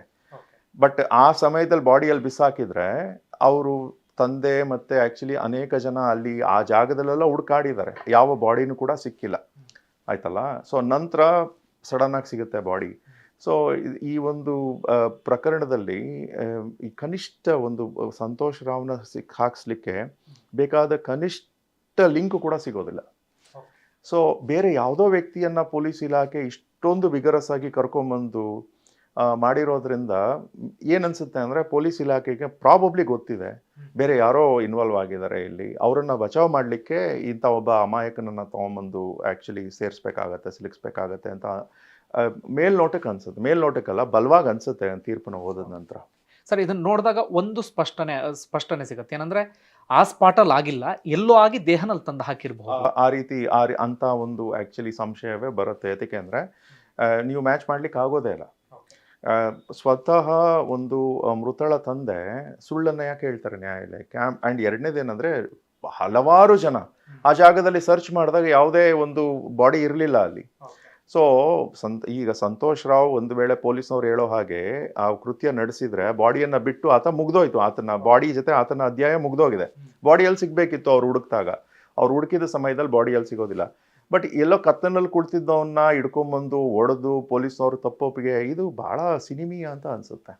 ಆ್ಯಂಡ್ ಪೊಲೀಸ್ನವರು ಸಾಧಾರಣ ದಕ್ಷತೆಯನ್ನು ತೋರಿಸಿದ್ರೆ, ಪ್ರಾಮಾಣಿಕತೆಯನ್ನು ಮೆರೆದಿದ್ರೆ ಖಂಡಿತ ಈತನ ವಿರುದ್ಧ ಕೇಸ್ ಮಾಡ್ತಿರ್ಲಿಲ್ಲ ಅಂತ ನನಗನ್ಸುತ್ತೆ. ಸರಿ, ಇನ್ನೊಂದು ಈ ವಿಚಾರದಲ್ಲಿ ಮೆನ್ಷನ್ ಆದಾಗ ಅವನಿಗೆ ಫಿಮೋಸಿಸ್ ಅನ್ನೋ ಕಾಯಿಲೆ ಇರುತ್ತೆ, ಲೈಂಗಿಕ ಕ್ರಿಯೆ ನಡೆಸಬಹುದು, ಆದರೆ ಲೈಂಗಿಕ ಕ್ರಿಯೆ ನಡೆಸೋ ಸಂದರ್ಭದಲ್ಲಿ ಆತನಿಗೆ ವಿಪರೀತವಾದ ಪೇನ್ ಬರುತ್ತೆ ಪ್ರೈವೇಟ್ ಪಾರ್ಟ್ನಲ್ಲಿ ಅಂತೇಳಿ, ಜೊತೆಗೆ ಪ್ರೈವೇಟ್ ಪಾರ್ಟ್ನಲ್ಲಿ ಗಾಯ ಆಗುತ್ತೆ ಅಂತೇಳಿ ವೈದ್ಯರು ರಿಪೋರ್ಟ್ ಕೊಟ್ಟಿದ್ದಾರೆ. ಮತ್ತೊಂದು ಕಡೆಯಿಂದ ಅದೇ ವೈದ್ಯರು ಹೇಳ್ತಾರೆ, ಡಾಕ್ಟರ್ ಆದಮ್ ಹಾಗೆ ಮಹಾಬಲ್ ಶೆಟ್ಟಿ ಇಬ್ಬರು ಹೇಳ್ತಾರೆ ಆತನ ಪ್ರೈವೇಟ್ ಪಾರ್ಟ್ನಲ್ಲಿ ಯಾವುದೇ ಗಾಯ ಇರಲಿಲ್ಲ ಅಂತ. ಅಂದರೆ ಏನರ್ಥ ಇದು, ಹೇಗೆ? ವೆಲ್, ಇದಕ್ಕೆ ಸಂಬಂಧಪಟ್ಟ science is not so certain. So ಆ ಒಂದು ಕಾರಣಕ್ಕೆ ಆತನನ್ನು ಅಕ್ವಿಟ್ ಮಾಡಿಲ್ಲ ಈ ಪ್ರಕರಣದಲ್ಲಿ. ದಟ್ ಈಸ್ ಇನ್ಸಿಡೆಂಟಲ್ ಅಷ್ಟೇ. ಆ್ಯಂಡ್ ಸೊ ಈಗ ನೀವೇನು ಹೇಳಿದ್ರಿ ಆ theory, that is all untested. So very and ಕಾನೂನು ಇದಕ್ಕೆ ಹೆಚ್ಚು ಮಹತ್ವವನ್ನು ಕೊಡೋದಿಲ್ಲ. ದಿಸ್ ಥಿಯರಿ ದಟ್ ಫೆಮೋಸಿಸ್ ಇರೋ ಕಾರಣಕ್ಕೆ ಆತನ ಸ್ಕಿನ್ ಅಬ್ರೇಷನ್ ಆಗುತ್ತೆ, that is an untested theory. So ಆ ಒಂದು ಕಾರಣಕ್ಕೆ ಆತನ ಅಕ್ವಿಟ್ ಮಾಡಿರುವಂಥದ್ದಲ್ಲ, it's incidentally it's an observation. ನ್ಯಾಯಾಧೀಶರು ಅದ್ರ ಬಗ್ಗೆ ಅಬ್ಸರ್ವೇಷನ್ನ ಮಾಡಿದ್ದಾರೆ. ಆ ಒಂದು ಕಾರಣವನ್ನು ಅವರು ಆಧಾರವಾಗಿ ಇಟ್ಕೊಂಡು, ಆ ಒಂದು ಅಂಶವನ್ನು ಆಧಾರವಾಗಿ ಇಟ್ಕೊಂಡು ಆತನ ಅಕ್ವಿಟ್ ಮಾಡಿಲ್ಲ. ಸೊ ಅದನ್ನ it's incidentally it has come out. ಇನ್ನೊಂದು ವಿಚಾರ, ನಾನು ಇಂಟರ್ವ್ಯೂ ಶುರು ಮಾಡೋಕ್ಕಿಂತ ಮುಂಚೆ ನಿಮ್ಮ ಹತ್ರ ಕೇಳಿದೆ, ಆಕೆಯ ನೈಲ್ಸ್ ಎಲ್ಲ ಅಥವಾ ಆಕೆಯ ಉಗ್ರಲ್ಲಿ ಚರ್ಮ ಅಂತ ಏನಾದರೂ ಒಂದು ಸಿಗಬೇಕಿತ್ತು, ಆದರೆ ಏನೂ ಸಿಕ್ಕಿಲ್ಲ, ಯಾಕೆ, ಏನಾಗಿರಬಹುದು ಅಂತ? ಫಸ್ಟ್ ಆ್ಯಂಡ್ ಫಾರ್ಮೋಸ್ಟ್ ಆಕೆ ಈಗ ಸೊ ಈತನ ಒಂದು ಹೈಟನ್ನು ನೀವು ಗಮನಿಸಿದ್ರೆ, ಆಕೆಯ ಹೈಟನ್ನು ಗಮನಿಸಿದ್ರೆ, ಸೊ ಪೊಲೀಸ್ ಥಿಯರಿ ಏನಂದರೆ ಈತ ರೋಡ್ನಲ್ಲಿ ಆಕೆಯನ್ನು ಹಿಡಿದು 400 ಮೀಟರ್ವರೆಗೆ ಎಳ್ಕೊಂಡು ಹೋಗಿದ್ದಾನೆ ಅಂತ. ಸೊ ಈ ರೀತಿ ಒಬ್ಬ ವ್ಯಕ್ತಿ ಇನ್ನೊಂದು ಹುಡುಗಿಯನ್ನು ಎಳ್ಕೊಂಡು ಹೋಗುವಂಥ ಸಮಯದಲ್ಲಿ ಖಂಡಿತ ಸ್ಕ್ರ್ಯಾಚ್ ಮಾರ್ಕ್ಸ್ ಏನಾದರೂ ಆಗಿರೋ ಸಾಧ್ಯತೆ ಇರ್ತಿತ್ತು. ಬಟ್ ಫೊರೆನ್ಸಿಕ್ ಟೆಸ್ಟಲ್ಲಿ ಏನು ಗೊತ್ತಾಗಿದೆ ಅಂದರೆ ನೈಲ್ನಲ್ಲಿ ಸ್ಕ್ರ್ಯಾಚ್, ಆ ಒಂದು ಸ್ಕಿನ್ ರೆಸಿಡ್ಯೂ, ಏಕೆಂದರೆ ಆ ಸ್ಕಿನ್ ಬಂದು ನಿಮಗೆ ಗೊತ್ತಿದೆ ತುಂಬ ಪದರ ಇರುತ್ತೆ ಒಂದು ಸ್ಕಿನ್ನಲ್ಲಿ, ಭಾಳ ಒಂದು ಮೇಲ್ಗಡೆ ಇರುವಂಥ ಪದರ ಭಾಳ ಸುಲಭವಾಗಿ ಸ್ಕ್ರ್ಯಾಚ್ ಮಾಡಿದಾಗ ನೈಲಿಗೆ ಸೇರಿಕೊಳ್ಳುತ್ತೆ. ಸೊ ಎಕ್ಸ್ಪೆಕ್ಟೆಡ್ ರಿಯಾಕ್ಷನ್ ಇಸ್ ಆಕೆ ಈತನ ದೇಹವನ್ನು ಪರ್ಚಿರ್ತಿದ್ಲು ಅಂತ. ಪರ್ಚಿರ್ತಿದ್ರೆ ಸೊ ಆಕೆಯ ನೈಲ್ನಲ್ಲಿ ರೆಸಿಡ್ಯೂ ಕಾಣಿಸ್ಬೇಕಿತ್ತು, ಅಂಥದ್ದೇನೂ ಇಲ್ಲ. So then that again supports a theory that ಹೆಚ್ಚು ಜನ ಸೇರಿಕೊಂಡು ಈಗೇನಾಗುತ್ತೆ ಅಂದರೆ ನೈಲ್ ಈಗ ಒಂದು ಯಾರೋ ಪ್ರೊಫೆಷನಲ್ಸೇ ಮಾಡ್ದಂಗಿದೆ. ಸೊ ನೈಲ್ ಬೈಟ್ಗೆ ನೈಲ್ ಮಾರ್ಕ್ಸ್ ಒಳಗಾಗಬಾರ್ದು ಅಂದರೆ ಏನು ಮಾಡಬೇಕು? ಕೈಯನ್ನು ದೂರದಲ್ಲೇ ಇಟ್ಕೋಬೇಕು. ಅದಕ್ಕೆ ಒಬ್ರಿಗಿಂತನೂ ಹೆಚ್ಚು ಜನ ಸೇರಿಕೊಳ್ಬೇಕು. ಸೊ ಆ ಥರನಾದ ಕೃತ್ಯ ನಡೆದಿದೆ ಅಂತ ಅನಿಸುತ್ತೆ ಇಲ್ಲಿ. ಸೊ ಸಂತೋಷ್ ರಾವ್ ಒಂದು ಮೇಲೆ ಮಾರ್ಕ್ಸ್ ಆಗಿತ್ತು, ಬಟ್ ಆತನನ್ನು ಜನರೇ ಕೆಲವರು ಹಿಡ್ಕೊಂಬಂದು, ಅದೇ ಈ ಸಂಶಯಾಸ್ಪದ ಅಂತಾರಲ್ಲ, ಆ ಸಂಶಯಾಸ್ಪದ ಆದ ಅರ್ಥವೇ ಏನೂ ಗೊತ್ತಾಗ್ತಿಲ್ಲ. ಯಾರೋ ಒಬ್ಬ ಕುಳಿತಿದ್ರೆ ಅವನ್ನ ಹೇಗೆ ಎಳ್ಕೊಂಬಂದು ನೀವು ಪೊಲೀಸಿಗೆ ಒಪ್ಪಿಸ್ತೀರಿ? ಅರ್ಥವೇ ಆಗೋದಿಲ್ಲ. ಎಳ್ಕೊಂಬಂದಂಥ ವ್ಯಕ್ತಿಗಳ ಉದ್ದೇಶ ಏನಿತ್ತು?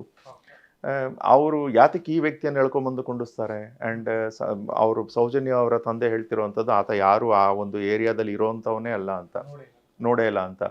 ಸೊ ಈ ಎಳ್ಕೊಂಬಂದಂಥವ್ರ ಮೋಟಿವ್ ಏನು ಅನ್ನೋದ್ರ ಬಗ್ಗೆ ತನಿಖೆ ಆಗಬೇಕಿತ್ತು ಚೆನ್ನಾಗಿ.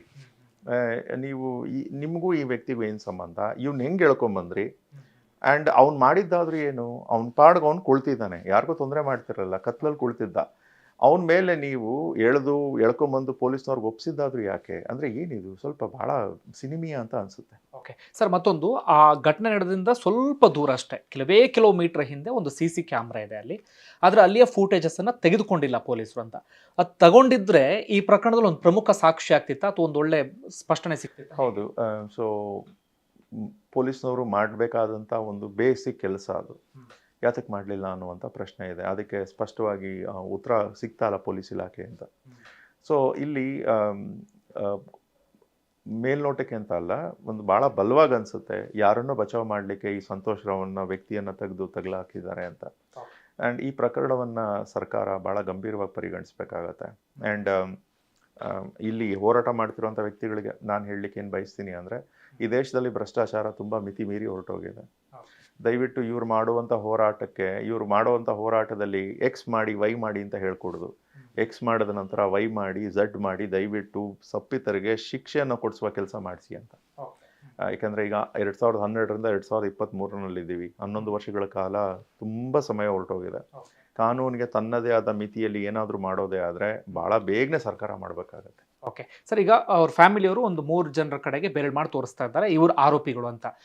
ಅವರ ವಿರುದ್ಧ ಸರಿಯಾದ ರೀತಿಯಲ್ಲಿ ತನಿಖೆ ಆದಕ್ಕೆ ಸಂಬಂಧಪಟ್ಟ ಹಾಗೆ ಇದರಲ್ಲಿ ಏನಾದರೂ ಸ್ಪಷ್ಟನೆ ಇದೆ ಜಜ್ಮೆಂಟ್ ಕಾಪಿಲಿ?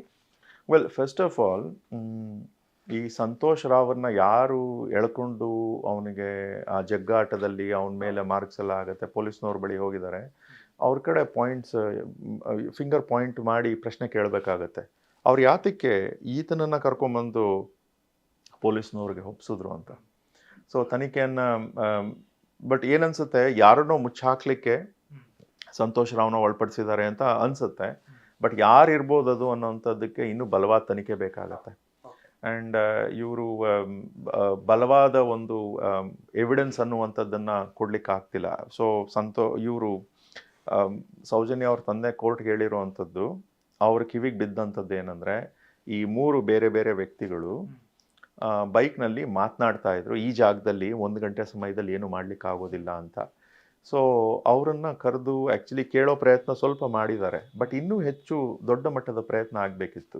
ನೀವು ಯಾರು, ನೀವು ಈ ಜಾಗದಲ್ಲಿ ಯಾತಕ್ಕಿದ್ರಿ, ಆ ಸಮಯದಲ್ಲಿ ಯಾವುದ್ರ ಬಗ್ಗೆ ಮಾತನಾಡ್ತಿದ್ರಿ, 1 ಗಂಟೆ ಸಮಯದಲ್ಲಿ ಒಂದು 3-4 ಜನ ಇದ್ದಂಥವ್ರು ಬೈಕ್ನಲ್ಲಿ ಯಾವ ವಿಚಾರವಾಗಿ ಮಾತನಾಡ್ತಿದ್ರು, 1 ಗಂಟೆ ಸಮಯದಲ್ಲಿ ಮಾಡ್ಲಿಕ್ಕೆ ಆಗೋದಿಲ್ಲ ಅಂತ.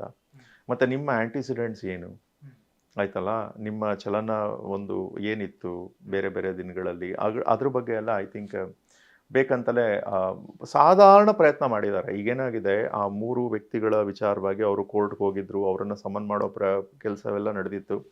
ಬಟ್ ಸರ್ಕಾರ ಇದನ್ನು ಗಂಭೀರವಾಗಿ ಪರಿಗಣಿಸಲಿಲ್ಲ ಅಂತ ಹೇಳಬೇಕಾಗತ್ತೆ. And all said and done, ಇವರು ಒಂದು ಮೃತಳ ತಂದೆ ಈ ರೀತಿ ಹೇಳಿಕೆಯನ್ನು ಕೊಟ್ಟಾಗ ಅದನ್ನು ತುಂಬ ಬಲವಾಗಿ ತುಂಬ ಸೀರಿಯಸ್ ಆಗಿ ಸರ್ಕಾರ ಪರಿಗಣಿಸಬೇಕಿತ್ತು. ಅದನ್ನು ಮಾಡದೇ ಇರುವಂಥದ್ದು ಐ ಥಿಂಕ್ ಅನಿಸುತ್ತೆ ಇಲ್ಲಿ ಬೇಕಂತಲೇ ಒಂದು ದಿಕ್ಕು ತಪ್ಪಿಸುವ ಕೆಲಸ ನಡೆದಿದೆ ಅಂತ. ಓಕೆ ಸರ್, ಇನ್ನೊಂದು ವಿಚಾರ, ಇಲ್ಲಿ ಪೋಸ್ಟ್ ಮಾರ್ಟಮ್ ಯಾಕೆ ಸರಿಯಾದ ರೀತಿ ನಡೆದಿಲ್ಲ ಅಂದಾಗ ಡಾಕ್ಟರ್ ಕೊಟ್ಟ ಉತ್ತರ ಬ್ಯಾಡ್ ಲೈಟ್, ಸರಿಯಾದ ರೀತಿ ಲೈಟ್ ಇರಲಿಲ್ಲ ಅಂತ. ನಾನು ಒಂದು ಪ್ರಶ್ನೆ ಅಂದರೆ, ಈ ಪೋಸ್ಟ್ ಮಾರ್ಟಮ್ ಪ್ರಕ್ರಿಯೆ ಎಲ್ಲ ಯಾವ ರೀತಿಯಾಗಿ ನಡೆಯುತ್ತೆ ಅಂತ, ಹೇಗೆ? ವೆಲ್, ಈಗ ಒಂದು ಕ್ರೈಮ್ ನಡೆದಿದೆ. ಕ್ರೈಮ್ ನಡೆದ ಮೇಲೆ ಏನಾಗಿದೆ, ನೆಕ್ಸ್ಟು ಆ ಒಂದು ಮೃತಳ ದೇಹ ಒಂದು ಕಡೆ ಕಂಡಿದೆ. ಇಲ್ಲಿ ಪ್ರಮುಖವಾದ ವಿಚಾರ ಏನಂದರೆ, ಮೃತಳ ದೇಹ ಸಿಕ್ಕಿರುವಂಥದ್ದು ಈತ ತಪ್ಪೊಪ್ಪಿಗೆ ಕೊಟ್ಟಿದ್ದ ಆಧಾರದ ಮೇಲೆ ಪೊಲೀಸ್ನವರು ಹೋಗಿ ಅಂಥದ್ದು ಯಾವುದೂ ಅಲ್ಲ. ಮೃತಳ ದೇಹ ಸಿಕ್ಕಿರುವಂಥದ್ದು ಅಲ್ಲಿನ ಸ್ಥಳೀಯರು ನೋಡಿ ಪೊಲೀಸ್ನವ್ರನ್ನ ಕರೆದು ಒಪ್ಸಿರುವಂಥದ್ದು. ಸೊ ಈಗಾಗಲೇ ಆ ಸಮಯದಲ್ಲಿ ಪೊಲೀಸ್ನವ್ರು ಆಗಲೇ FIR ಅದು ಮಾಡಿದರು ಮಿಸ್ಸಿಂಗ್ ಅಂತ. ಸೊ ಮಿಸ್ಸಿಂಗ್ ಅಂತ ಅಷ್ಟೇ, ಡೆತ್ ಅಂತಲ್ಲ ಅಥವಾ ರೇಪ್ ಅಂತಲ್ಲ. ನಂತರ ಅದನ್ನು ಒಂದು FIRನ ಎಸ್ಕಲೇಟ್ ಮಾಡಿ ರೇಪ್ ಚಾರ್ಜು ಮತ್ತು ಡೆತ್ತನ್ನೆಲ್ಲ ಹಾಕಿದ್ದಾರೆ. ಸೊ ಇದು ಕ್ರೈಮ್, ಈಗಾಗಲೇ ಕ್ರೈಮ್ ರಿಜಿಸ್ಟರ್ ಆಗಿರೋದ್ರಿಂದ ಒಂದು ದೇಹವನ್ನು ಒಂದು ಗಮನಿಸಿದ ಕೂಡಲೇ ಅದಕ್ಕೊಂದು ಟೀಮ್ ಅಂತಿರುತ್ತೆ, ಫೋರೆನ್ಸಿಕ್ ಟೀಮ್ ಅಂತಿರುತ್ತೆ. ಆ ಟೀಮನ್ನು ಕರೆಸ್ತಾರೆ, ಅದರಲ್ಲಿ ಕ್ಯಾಮ್ರಾಮೆನ್ ಕೂಡ ಇರ್ತಾರೆ. ಸೊ ಕ್ಯಾಮ್ರಾಮೆನ್ನು ಆ್ಯಕ್ಚುಲಿ ಒಂದು ಡೇ ಲೈಟ್ನಲ್ಲಿ ಫೋಟೋ ಹಿಡಿಲಿಕ್ಕೆ ಸುಲಭ ಆಗುತ್ತೆ. But if it is not day light, ಕ್ಯಾಮ್ರಾಮೆನ್ಗೆ ಆರ್ಟಿಫಿಷಿಯಲ್ ಲೈಟ್ ಇದ್ದೇ ಇರುತ್ತೆ. ಆ್ಯಂಡ್ ಅವರು ಫಸ್ಟ್ ಆ್ಯಂಡ್ ಫಾರ್ಮೋಸ್ಟ್ ಎಲ್ಲ ಫುಲ್ಲು ಸೀಲ್ ಮಾಡ್ತಾರೆ. ಆ ಒಂದು ಪ್ಲೇಸ್ ಆಫ್ ಆ್ಯಕ್ಚುಲಿ ಎಲ್ಲಿ ಬಾಡಿ ಸಿಕ್ಕಿದೆ ಅಲ್ಲಿ ಫಸ್ಟ್ ಸೀಲ್ ಮಾಡಿ, ಯಾರು ಬರ್ದಿರೋ ಹಾಗೆ ಆ್ಯಕ್ಚುಲಿ ಅದನ್ನು ಸೀಲ್ ಮಾಡಿದ ನಂತರ ಎಲ್ಲದರ ಐಟಮ್ಸನ್ನು ಒಂದು ನೋಟ್ ಮಾಡ್ಕೊಳ್ತಾರೆ. ನೋಟ್ ಮಾಡಿದ ನಂತರ ಪ್ರತಿಯೊಂದನ್ನು ಕೇರ್ಫುಲ್ಲಾಗಿ ಗ್ಲೌಸ್ ಹಾಕ್ಕೊಂಡು ಆ್ಯಂಡ್ ರಿಕವರಿ ಮಾಡಿದಾಗ ಅದನ್ನು ನೋಟ್ ಮಾಡಿ ಒಂದು ಸೀಲ್ಡ್ ಕವರ್ನಲ್ಲಿ ಹಾಕ್ತಾರೆ. ಇದೆಲ್ಲವನ್ನು ಕೂಡ ನೆಕ್ಸ್ಟ್ ಹಾಸ್ಪಿಟಲ್ ಇರ್ಬೋದು ಅಥವಾ ಲ್ಯಾಬ್ಗೆ ತೊಗೊಂಡು ಹೋದ ಮೇಲೆ ಕೆಲವೊಂದನ್ನ ಪ್ರಿಸರ್ವ್ ಮಾಡಲಿಕ್ಕೆ ಅಡಿಟಿವ್ಸ್ ಹಾಕಬೇಕಾಗತ್ತೆ, ಆಯ್ತಲ್ಲ. ಸೊ ಇದೆಲ್ಲವೂ ಕೂಡ ನೋಟ್ ಮಾಡ್ತಾರೆ, ಇಂತಿಂಥ ಐಟಮ್ಸನ್ನು ನಾವು ರಿಕವರ್ ಮಾಡಿದ್ದೀವಿ, ರಿಕವರ್ ಮಾಡಿದ ನಂತರ ಅದನ್ನು ಈ ರೀತಿ ಶೇಖರಿಸಿಟ್ಟಿದ್ದೀವಿ ಅಂತ. ಆ್ಯಂಡ್ ಈ ಲ್ಯಾಬ್ ಏನಾಗುತ್ತೆ ಅಂದರೆ ಒಂದೇ ಜಾಗದಲ್ಲಿ ನಿಮಗೆ ಎಲ್ಲ ಲ್ಯಾಬ್ ಫೆಸಿಲಿಟೀಸ್ ಭಾರತದಲ್ಲಿ ಅಂತಲ್ಲ ವಿಶ್ವದಲ್ಲಿ ಎಲ್ಲೂ ಕೂಡ ಇರೋದಿಲ್ಲ. FSL ಕಾರಣಕ್ಕೆ ಧರ್ಮಸ್ಥಳದಲ್ಲಿ ಖಂಡಿತ FSL ಲ್ಯಾಬ್ ಇರೋದಿಲ್ಲ. ಸೊ ಆ FSL ಲ್ಯಾಬ್ಗೆ ಕಳಿಸೋದಕ್ಕೂ ಮುನ್ನ ಈ ಒಂದು ಲೋಕಲ್ ಲ್ಯಾಬ್ ಏನಿರುತ್ತೆ, ಲೋಕಲ್ ಲ್ಯಾಬ್ನಲ್ಲಿ ಇನ್ವೆಂಟ್ರಿ ಎಲ್ಲ ಮಾಡಿದ ನಂತರ ಸ್ಟೋರೇಜ್ ಮಾಡಿ ಇಂತಿಂಥದ್ದನ್ನು ಇಂತಿಂಥ ಜಾಗಕ್ಕೆ ನಾವು ಕಳಿಸ್ತಾ ಇದ್ದೀವಿ ಅಂತ ಹೇಳಿ, ಇಂಥ ವ್ಯಕ್ತಿಯ ಜೊತೆ ಕಳಿಸ್ತಾ ಇದ್ದೀವಿ ಅಥವಾ ಇಂಥ ಮೋಡ್ನಲ್ಲಿ ಕಳಿಸ್ತಿದ್ದೀವಿ ಅಂತ ನೋಟ್ ಮಾಡ್ತಾರೆ. ಆ್ಯಂಡ್ FSL ಲ್ಯಾಬ್ನಲ್ಲಿ ರಿಸೀವ್ ಮಾಡಿದಾಗ ಅದು ನೋಡುತ್ತೆ ಆ್ಯಕ್ಚುಲಿ ಯಾವ ಪಾಯಿಂಟಿಂದ ಹೊರಟಿದೆ ವಸ್ತು, ಆ ಪಾಯಿಂಟಿಂದ ಹೊರಡುವಂಥ ಸಮಯದಲ್ಲಿ ಹಾಕಿರುವಂಥ ಸೀಲ್ ಅದೇ ರೀತಿ ಇದೆ ಅಂತ ನೋಡುತ್ತೆ. ಬಟ್ ಇದು ಏನಾಗುತ್ತೆ, ಮ್ಯಾನಿಪುಲೇಟ್ ಮಾಡಬೇಕು ಅನ್ನೋಂಥವ್ರು ಎಲ್ಲಾದರೂ ಮ್ಯಾನಿಪುಲೇಟ್ ಮಾಡ್ಬೋದು. FSLಗೆ ಕಳಿಸೋದ್ರ ಮುನ್ನವೇ ಕೂಡ ತೆಗೆದು ಅದರಲ್ಲಿ ಏನಾದರೂ ಸೇರಿಸ್ಬೋದು ಅಥವಾ ಅದರಲ್ಲಿಂದ ಏನೋ ತೆಗಿಬೋದು. So it's always possible. So ನಮ್ಮ ದೇಶದಲ್ಲಿ ಈಗ ಫಾರ್ ಇನ್ಸ್ಟೆನ್ಸ್ ಅಮೆರಿಕಾ ಅಥವಾ ವೆಸ್ಟರ್ನ್ ಯುರೋಪ್ನಲ್ಲಿ ಒಂದು ಭಾಳ ಸ್ಟ್ರಿಕ್ಟಾಗಿ ಗಮನಿಸ್ತಾರೆ. ಅವರು ಸಮಯವನ್ನು ಕೂಡ ಬರಿಬೇಕಾಗತ್ತೆ. ಇಂಥ ಟೈಮ್ನಲ್ಲಿ ಸ್ಯಾಂಪಲ್ ಬಂತು, ಇಂಥ ಟೈಮ್ನಲ್ಲಿ ನಾನು ಸ್ಟೋರ್ ಮಾಡಿಟ್ಟೆ, ಇಂಥ ಟೈಮ್ನಲ್ಲಿ ರಿಟ್ರೀವ್ ಮಾಡಿದ್ದೀನಿ, ಮತ್ತು ಅದಕ್ಕೆ ಸಂಬಂಧಪಟ್ಟ ಫೋಟೋ, ವಿಡಿಯೋ ಕ್ಯಾಮ್ರಾ ಫುಟೇಜ್ ಎಲ್ಲ ಕೊಡಬೇಕಾಗತ್ತೆ. ನಮ್ಮ ದೇಶದಲ್ಲಿ ಅಷ್ಟೊಂದು ಒಂದು ರಿಗರಸ್ ಆಗಿ ನಮ್ಮ ಕೋರ್ಟ್ಗಳು ಅದನ್ನು ಇನ್ಸಿಸ್ಟ್ ಮಾಡೋದಿಲ್ಲ. ಸೊ ಚೈನ್ ಆಫ್ ಕಸ್ಟಡಿ ಅಂತ ನಾವು ಹೇಳ್ತೀವಿ. ಚೈನ್ ಆಫ್ ಕಸ್ಟಡಿ ಅಂತ ಏನಿದೆ, ಇಂತಿಂಥ ವ್ಯಕ್ತಿ ಇಂತಿಂಥ ಸಮಯದಲ್ಲಿ ಆ ವಸ್ತುವಿನ ಕಸ್ಟಡಿಯನ್ನು ಇಟ್ಕೊಂಡಿದ್ರು ಅಂತ, ಅದನ್ನು ನಾವು ಅಷ್ಟೊಂದು ಭಾಳ ರಿಗರಸ್ ಆಗಿ ನೋಡೋದಿಲ್ಲ ದೇಶದಲ್ಲಿ. But that's all right. ಇಲ್ಲಿ ಒಂದು ಏನು ಕ್ಯಾಮ್ರಾ ಲೈಟ್ ಶಾರ್ಟೇಜ್ ಇತ್ತು, ಆ ಕಾರಣಕ್ಕೋಸ್ಕರ ನಾವು ಮಾಡಲಿಲ್ಲ ಅಂತ ಹೇಳುವಂಥದ್ದು ಆ ವ್ಯಕ್ತಿಯ ಅದಕ್ಷತೆಯನ್ನು ಪ್ರದರ್ಶನ ಮಾಡುತ್ತೆ. ಎರಡನೇದೇನಾಗುತ್ತೆ, ಎಲ್ಲವನ್ನೂ ಒಟ್ಟಾರೆಯಾಗಿ ನೀವು ನೋಡಿದಾಗ ಭಾಳಷ್ಟು ಜನ ಒಟ್ಟಿಗೆ ಬಂದು ಇಲ್ಲಿ ಆ್ಯಕ್ಚುಲಿ ದಿಕ್ಕು ತಪ್ಪಿಸುವ ಕೆಲಸವನ್ನು ಮಾಡಿದ್ದಾರೆ ಅಂತ ಅನಿಸುತ್ತೆ. ಸರ್, ಇನ್ನೊಂದೀಗ ಪಬ್ಲಿಕ್ ಪ್ರಾಸಿಕ್ಯೂಟರ್ ಕಡೆಗೆ ಬೆರಳು ಮಾಡಿ ತೋರಿಸ್ತಾ ಇದ್ದಾರೆ. ಅಧಿಕಾರಿಗಳು ಸಾಕ್ಷಿ ಸಂಗ್ರಹ ಸರಿಯಾದ ರೀತಿಯಲ್ಲಿ ಮಾಡಿದ್ರು, ಆದರೆ ಪಬ್ಲಿಕ್ ಪ್ರಾಸಿಕ್ಯೂಟರ್ ಕೋರ್ಟ್ಗೆ ಕನ್ವಿನ್ಸ್ ಮಾಡೋದು ಫೇಲ್ಯೂರ್ ಆದರು. ಯಾವುದೋ ಒಂದು ಕಾರಣಕ್ಕಾಗಿ ಅವ್ರಿಗೆ ಯಾರ್ದೋ ಒತ್ತಡ ಇರಬಹುದು ಅಥವಾ ಯಾರೋ ಅವ್ರಿಗೆ ಹಣ ಕೊಟ್ಟಿರಬಹುದು, ಈ ರೀತಿ ಒಂದಷ್ಟು ಆರೋಪ ಈಗ ಬೇರೆ ಬೇರೆ ಕಡೆಗಳಲ್ಲಿ ಚರ್ಚೆ ನಡೀತಾ ಇದೆ. ಪಬ್ಲಿಕ್ ಪ್ರಾಸಿಕ್ಯೂಟರ್ ಪಾತ್ರ ಇದರಲ್ಲಿ ಏನು ಕಾಣಿಸೋದಿಲ್ಲ. ಬಿಕಾಸ್ ಪಬ್ಲಿಕ್ ಪ್ರಾಸಿಕ್ಯೂಟರ್ ಏನು ಮ್ಯಾಜಿಕ್ ಮಾಡ್ಲಿಕ್ಕೆ ಆಗೋದಿಲ್ಲ. ಎವಿಡೆನ್ಸನ್ನು ಪಬ್ಲಿಕ್ ಪ್ರಾಸಿಕ್ಯೂಟ್ರು ಅಲ್ಲಿ ಈಗ ಹೋಗಿ ಯಾರಾದರೂ ಪಾಯಿಂಟ್ಔಟ್ ಮಾಡಿ ತೋರಿಸ್ಬೇಕು ಏನು ಎವಿಡೆನ್ಸ್ ಇದೆ ಅಂತ. ಇದು ನೀವು ಹೇಳಿದ್ದು ತುಂಬ ಜನರಿಕ್ ಆಗೋಗುತ್ತೆ. ಆ್ಯಂಡ್ ಎರಡನೇದೇನಾಗುತ್ತೆ ಅಂದರೆ, ನ್ಯಾಯಾಧೀಶರು ಒಂದು ತುಂಬ ಕಾಳಜಿಯನ್ನು ವಹಿಸಿ ತೀರ್ಪನ್ನು ಬರೆದಿದ್ದಾರೆ ಅಂತ ಅನಿಸುತ್ತೆ. ಸೊ ಪಬ್ಲಿಕ್ ಪ್ರಾಸಿಕ್ಯೂಟರ್ ಪಾತ್ರ ಏನು ಅಲ್ಲಿ ಹೆಚ್ಚು ಕಾಣಿಸೋದಿಲ್ಲ. ಜೊತೆಗೆ ಅಂದರೆ ಏನೆಲ್ಲ ಎವಿಡೆನ್ಸು ಮತ್ತು ಒಂದು ಮೆಟೀರಿಯಲ್ ಇದೆ ಎಲ್ಲವನ್ನು ಕೂಡ ಲಿಸ್ಟ್ ಮಾಡಿ ಜಡ್ಜ್ಮೆಂಟ್ನಲ್ಲೇ ಕೊಟ್ಟಿದ್ದಾರೆ. ಎಕ್ಸಿಬಿಟ್ 1, 2, 3 ಅಂತ ನೀವಾಗಲೇ ನೋಡ್ತೀರಿ. ಸೊ ನ್ಯಾಯಾಧೀಶರು ಏನು ಮಾಡಿದ್ದಾರೆ, ಎಕ್ಸಿಬಿಟ್ 1, ಎಕ್ಸಿಬಿಟ್ 2 ಏನನ್ನು ತೋರಿಸುತ್ತೆ, ಎಕ್ಸಿಬಿಟ್ 3 ಏನು ತೋರಿಸುತ್ತೆ ಅಂತ ನ್ಯಾಯಾಧೀಶರು ಬರೆದಿದ್ದಾರೆ. ಸೊ ಇಲ್ಲಿ ಪಬ್ಲಿಕ್ ಪ್ರಾಸಿಕ್ಯೂಟರ್ ಅವರ ವಾದ ಏನು ಯಾವುದೇ ಥರನಾದ ಹೆಚ್ಚು ಮನ್ನಣೆಯನ್ನು ಪಡ್ಕೊಳ್ಳೋದೇ ಇಲ್ಲ ಅಥವಾ ಹೆಚ್ಚು ಒಂದು ಪ್ರಾಮುಖ್ಯನ ಅಂತ ಪಡ್ಕೊಳ್ಳೋದಿಲ್ಲ. ಪಬ್ಲಿಕ್ ಪ್ರಾಸಿಕ್ಯೂಟರ್ ಅವರು ಬೇಕು ಅಂತಾನೆ ಒಂದು ವೇಳೆ ಆರೋಪಿಯ ಪರವಾಗಿ ಒಂದು ನಿಲುವನ್ನು ಪಡ್ಕೊಂಡಿದ್ರು ಕೂಡ ನ್ಯಾಯಾಧೀಶರು ಅದಕ್ಕೆ ಅವಕಾಶವನ್ನು ಕೊಡ್ತಿರಲಿಲ್ಲ ಅಂತ ಅನಿಸುತ್ತೆ. ಸೊ ಪಬ್ಲಿಕ್ ಪ್ರಾಸಿಕ್ಯೂಟರ್ ಅವರ ಪಾತ್ರ ಏನು ಕಾಣಿಸೋದಿಲ್ಲ ಇಲ್ಲಿ. ಅವರ ವಿರುದ್ಧ ಏನು ಆರೋಪ ಬಂದಿದೆ ಅದರಲ್ಲಿ I don't think it makes any sense. Sir, ನಾನು ಜನರಿಗೆ ಅರ್ಥ ಮಾಡಿಸೋ ಕಾರಣಕ್ಕಾಗಿ ಈ ಪ್ರಶ್ನೆ ನಿಮ್ಮ ಮುಂದೆ ಇಡ್ತಾ ಇದ್ದೀನಿ. ಇಲ್ಲಿ ಇನ್ನೊಂದಷ್ಟು ಜನರು ವಾದ ಏನಪ್ಪಾ ಅಂದರೆ, ಈ ಸೌಜನ್ಯ ತಂದೆ ತಾಯಿ ಡೇ 1ನಿಂದಲೂ ಕೂಡ ಸಂತೋಷ್ ರಾವ್ ಆರೋಪಿ ಅಲ್ಲ ಅಂತಲೇ ಹೇಳ್ಕೊಂಡು ಬರ್ತಾ ಇದ್ರು. ಸೌಜನ್ಯ ತಂದೆ ತಾಯಿನೇ ಆತ ಆರೋಪಿ ಅಲ್ಲ ಅಲ್ಲ ಅಲ್ಲ ಅಂತ ಪದೇ ಪದೇ ಹೇಳಿದ ಕಾರಣಕ್ಕಾಗಿ ಈ ಕೇಸ್ ಸ್ಟ್ರಾಂಗ್ ಆಗಲಿಲ್ಲ. ಸಂತೋಷ್ ರಾವ್ ಆ ಒಂದು ಕಾರಣಕ್ಕೂ ಬಚಾವಾಗಿರಬಹುದು ಅಂತ. ವೆಲ್, ನನ್ನ ಕಮೆಂಟ್ನಲ್ಲಿ ಹೇಳಿದ್ದು ಅವ್ರ ಸೌಜನ್ಯ ಅವರ ತಂದೆ ಬೇರೆ ಕಡೆ ಒಂದು ಬೊಟ್ಟು ಮಾಡಿ ತೋರಿಸ್ತಿದ್ರಂತ ಅಲ್ಲಿ ನೋಡಬೇಕಿತ್ತು ಅಂತ. ಬಟ್ ಇಲ್ಲಿ ಕೋರ್ಟು ಸೌಜನ್ಯ ಅವರ ತಂದೆಯ ಹೇಳಿಕೆಯನ್ನು ಯಾವ ರೀತಿ ಪರಿಗಣಿಸಬೇಕೋ ಅಷ್ಟೇ ಪರಿಗಣಿಸಿದ್ದಾರೆ. ಸೌಜನ್ಯ ಅವರ ತಂದೆ ಹೇಳಿದ್ದನ್ನು ಕಾನೂನಾತ್ಮಕವಾಗಿ ಎಷ್ಟು ವೆಯ್ಟ್ ಕೊಡಬೇಕೋ ಅಷ್ಟು ಮಾತ್ರ ಕೊಟ್ಟಿದ್ದಾರೆ. ಅದನ್ನು ಬಿಟ್ಟರೆ ಸಂತೋಷ್ ರಾವ್ ವಿಚಾರವಾಗಿ ಈ ಪ್ರಕರಣ ಇರುವಂಥದ್ದು. ಸಂತೋಷ್ ರಾವ್ ವಿಚಾರವಾಗಿ ಇದ್ದ ಒಂದು ಮೆಟೀರಿಯಲನ್ನು ಕೋರ್ಟು ಗಮನಿಸಿ ಹೇಳಿರುವಂಥದ್ದು ದೇರ್ಸ್ ಅಬ್ಸಲ್ಯೂಟ್ಲಿ ನಥಿಂಗ್ ಅಂತ. ಸರ್, ಇಂಥದ್ದು ಕೇಸ್ ಏನಾದರೂ ಬೇರೆ ನೋಡಿದ್ರೆ ನೀವು? ಆಗ ನಾನು ಮಾತಾಡುವಾಗ ನೀವು ಹೇಳ್ತಿದ್ರಿ ಕೇರಳದೊಂದು ಕೇಸ್ ಉದಾಹರಣೆ ಕೊಡ್ತಾ ಇದ್ರಿ. ಇದೆ. ಫಾರ್ ಇನ್ಸ್ಟೆನ್ಸ್ ಕೇರಳದಲ್ಲಿ ಒಬ್ಬ ವ್ಯಕ್ತಿಯನ್ನ ಪಾಕ್ಸೋ ಕೇಸ್ನ ಅಡಿ ಬುಕ್ ಮಾಡಲಾಯಿತು.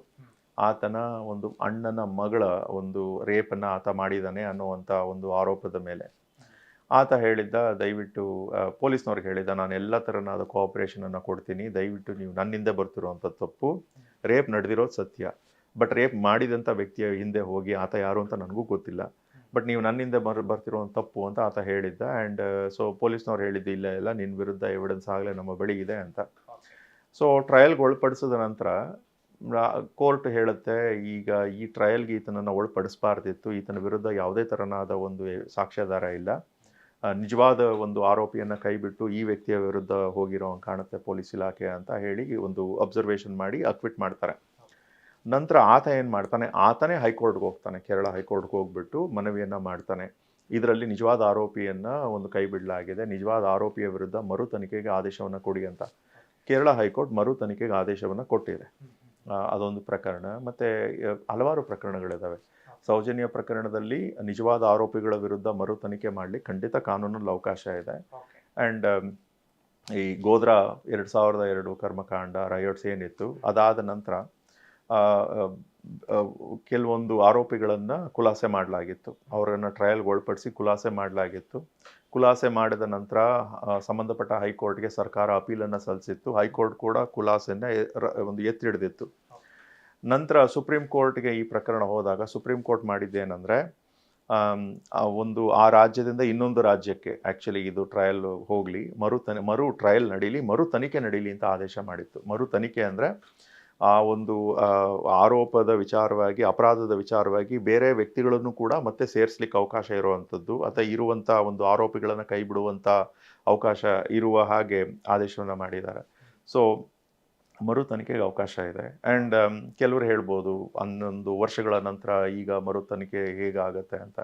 ಈಗ ನಿಮಗೆ ಇತ್ತೀಚೆಗೆ ನೆನಪಿರ್ಬೋದು, ಹಲವಾರು ದಶಕಗಳ ಹಿಂದೆ ಕಾಶ್ಮೀರಿ ಪಂಡಿತರ ಮೇಲೆ ನಡೆದಿರುವಂಥ ದೌರ್ಜನ್ಯ, ಅತ್ಯಾಚಾರ ಮತ್ತು ಕೊಲೆ, ಈ ವಿಚಾರವಾಗಿ ಕೇಂದ್ರ ಸರ್ಕಾರ ಸರ್ ಈಗ ಮರು ತನಿಖೆ ಅಂದರೆ ಹೇಗೆ? ಅಂದರೆ ಈಗ ರಾಜ್ಯ ಸರ್ಕಾರ ಮನಸ್ಸು ಮಾಡಬೇಕಾ ಅಥವಾ ಯಾರು ಮುಂದಿನ ಹೆಜ್ಜೆ ಇಡಬೇಕು?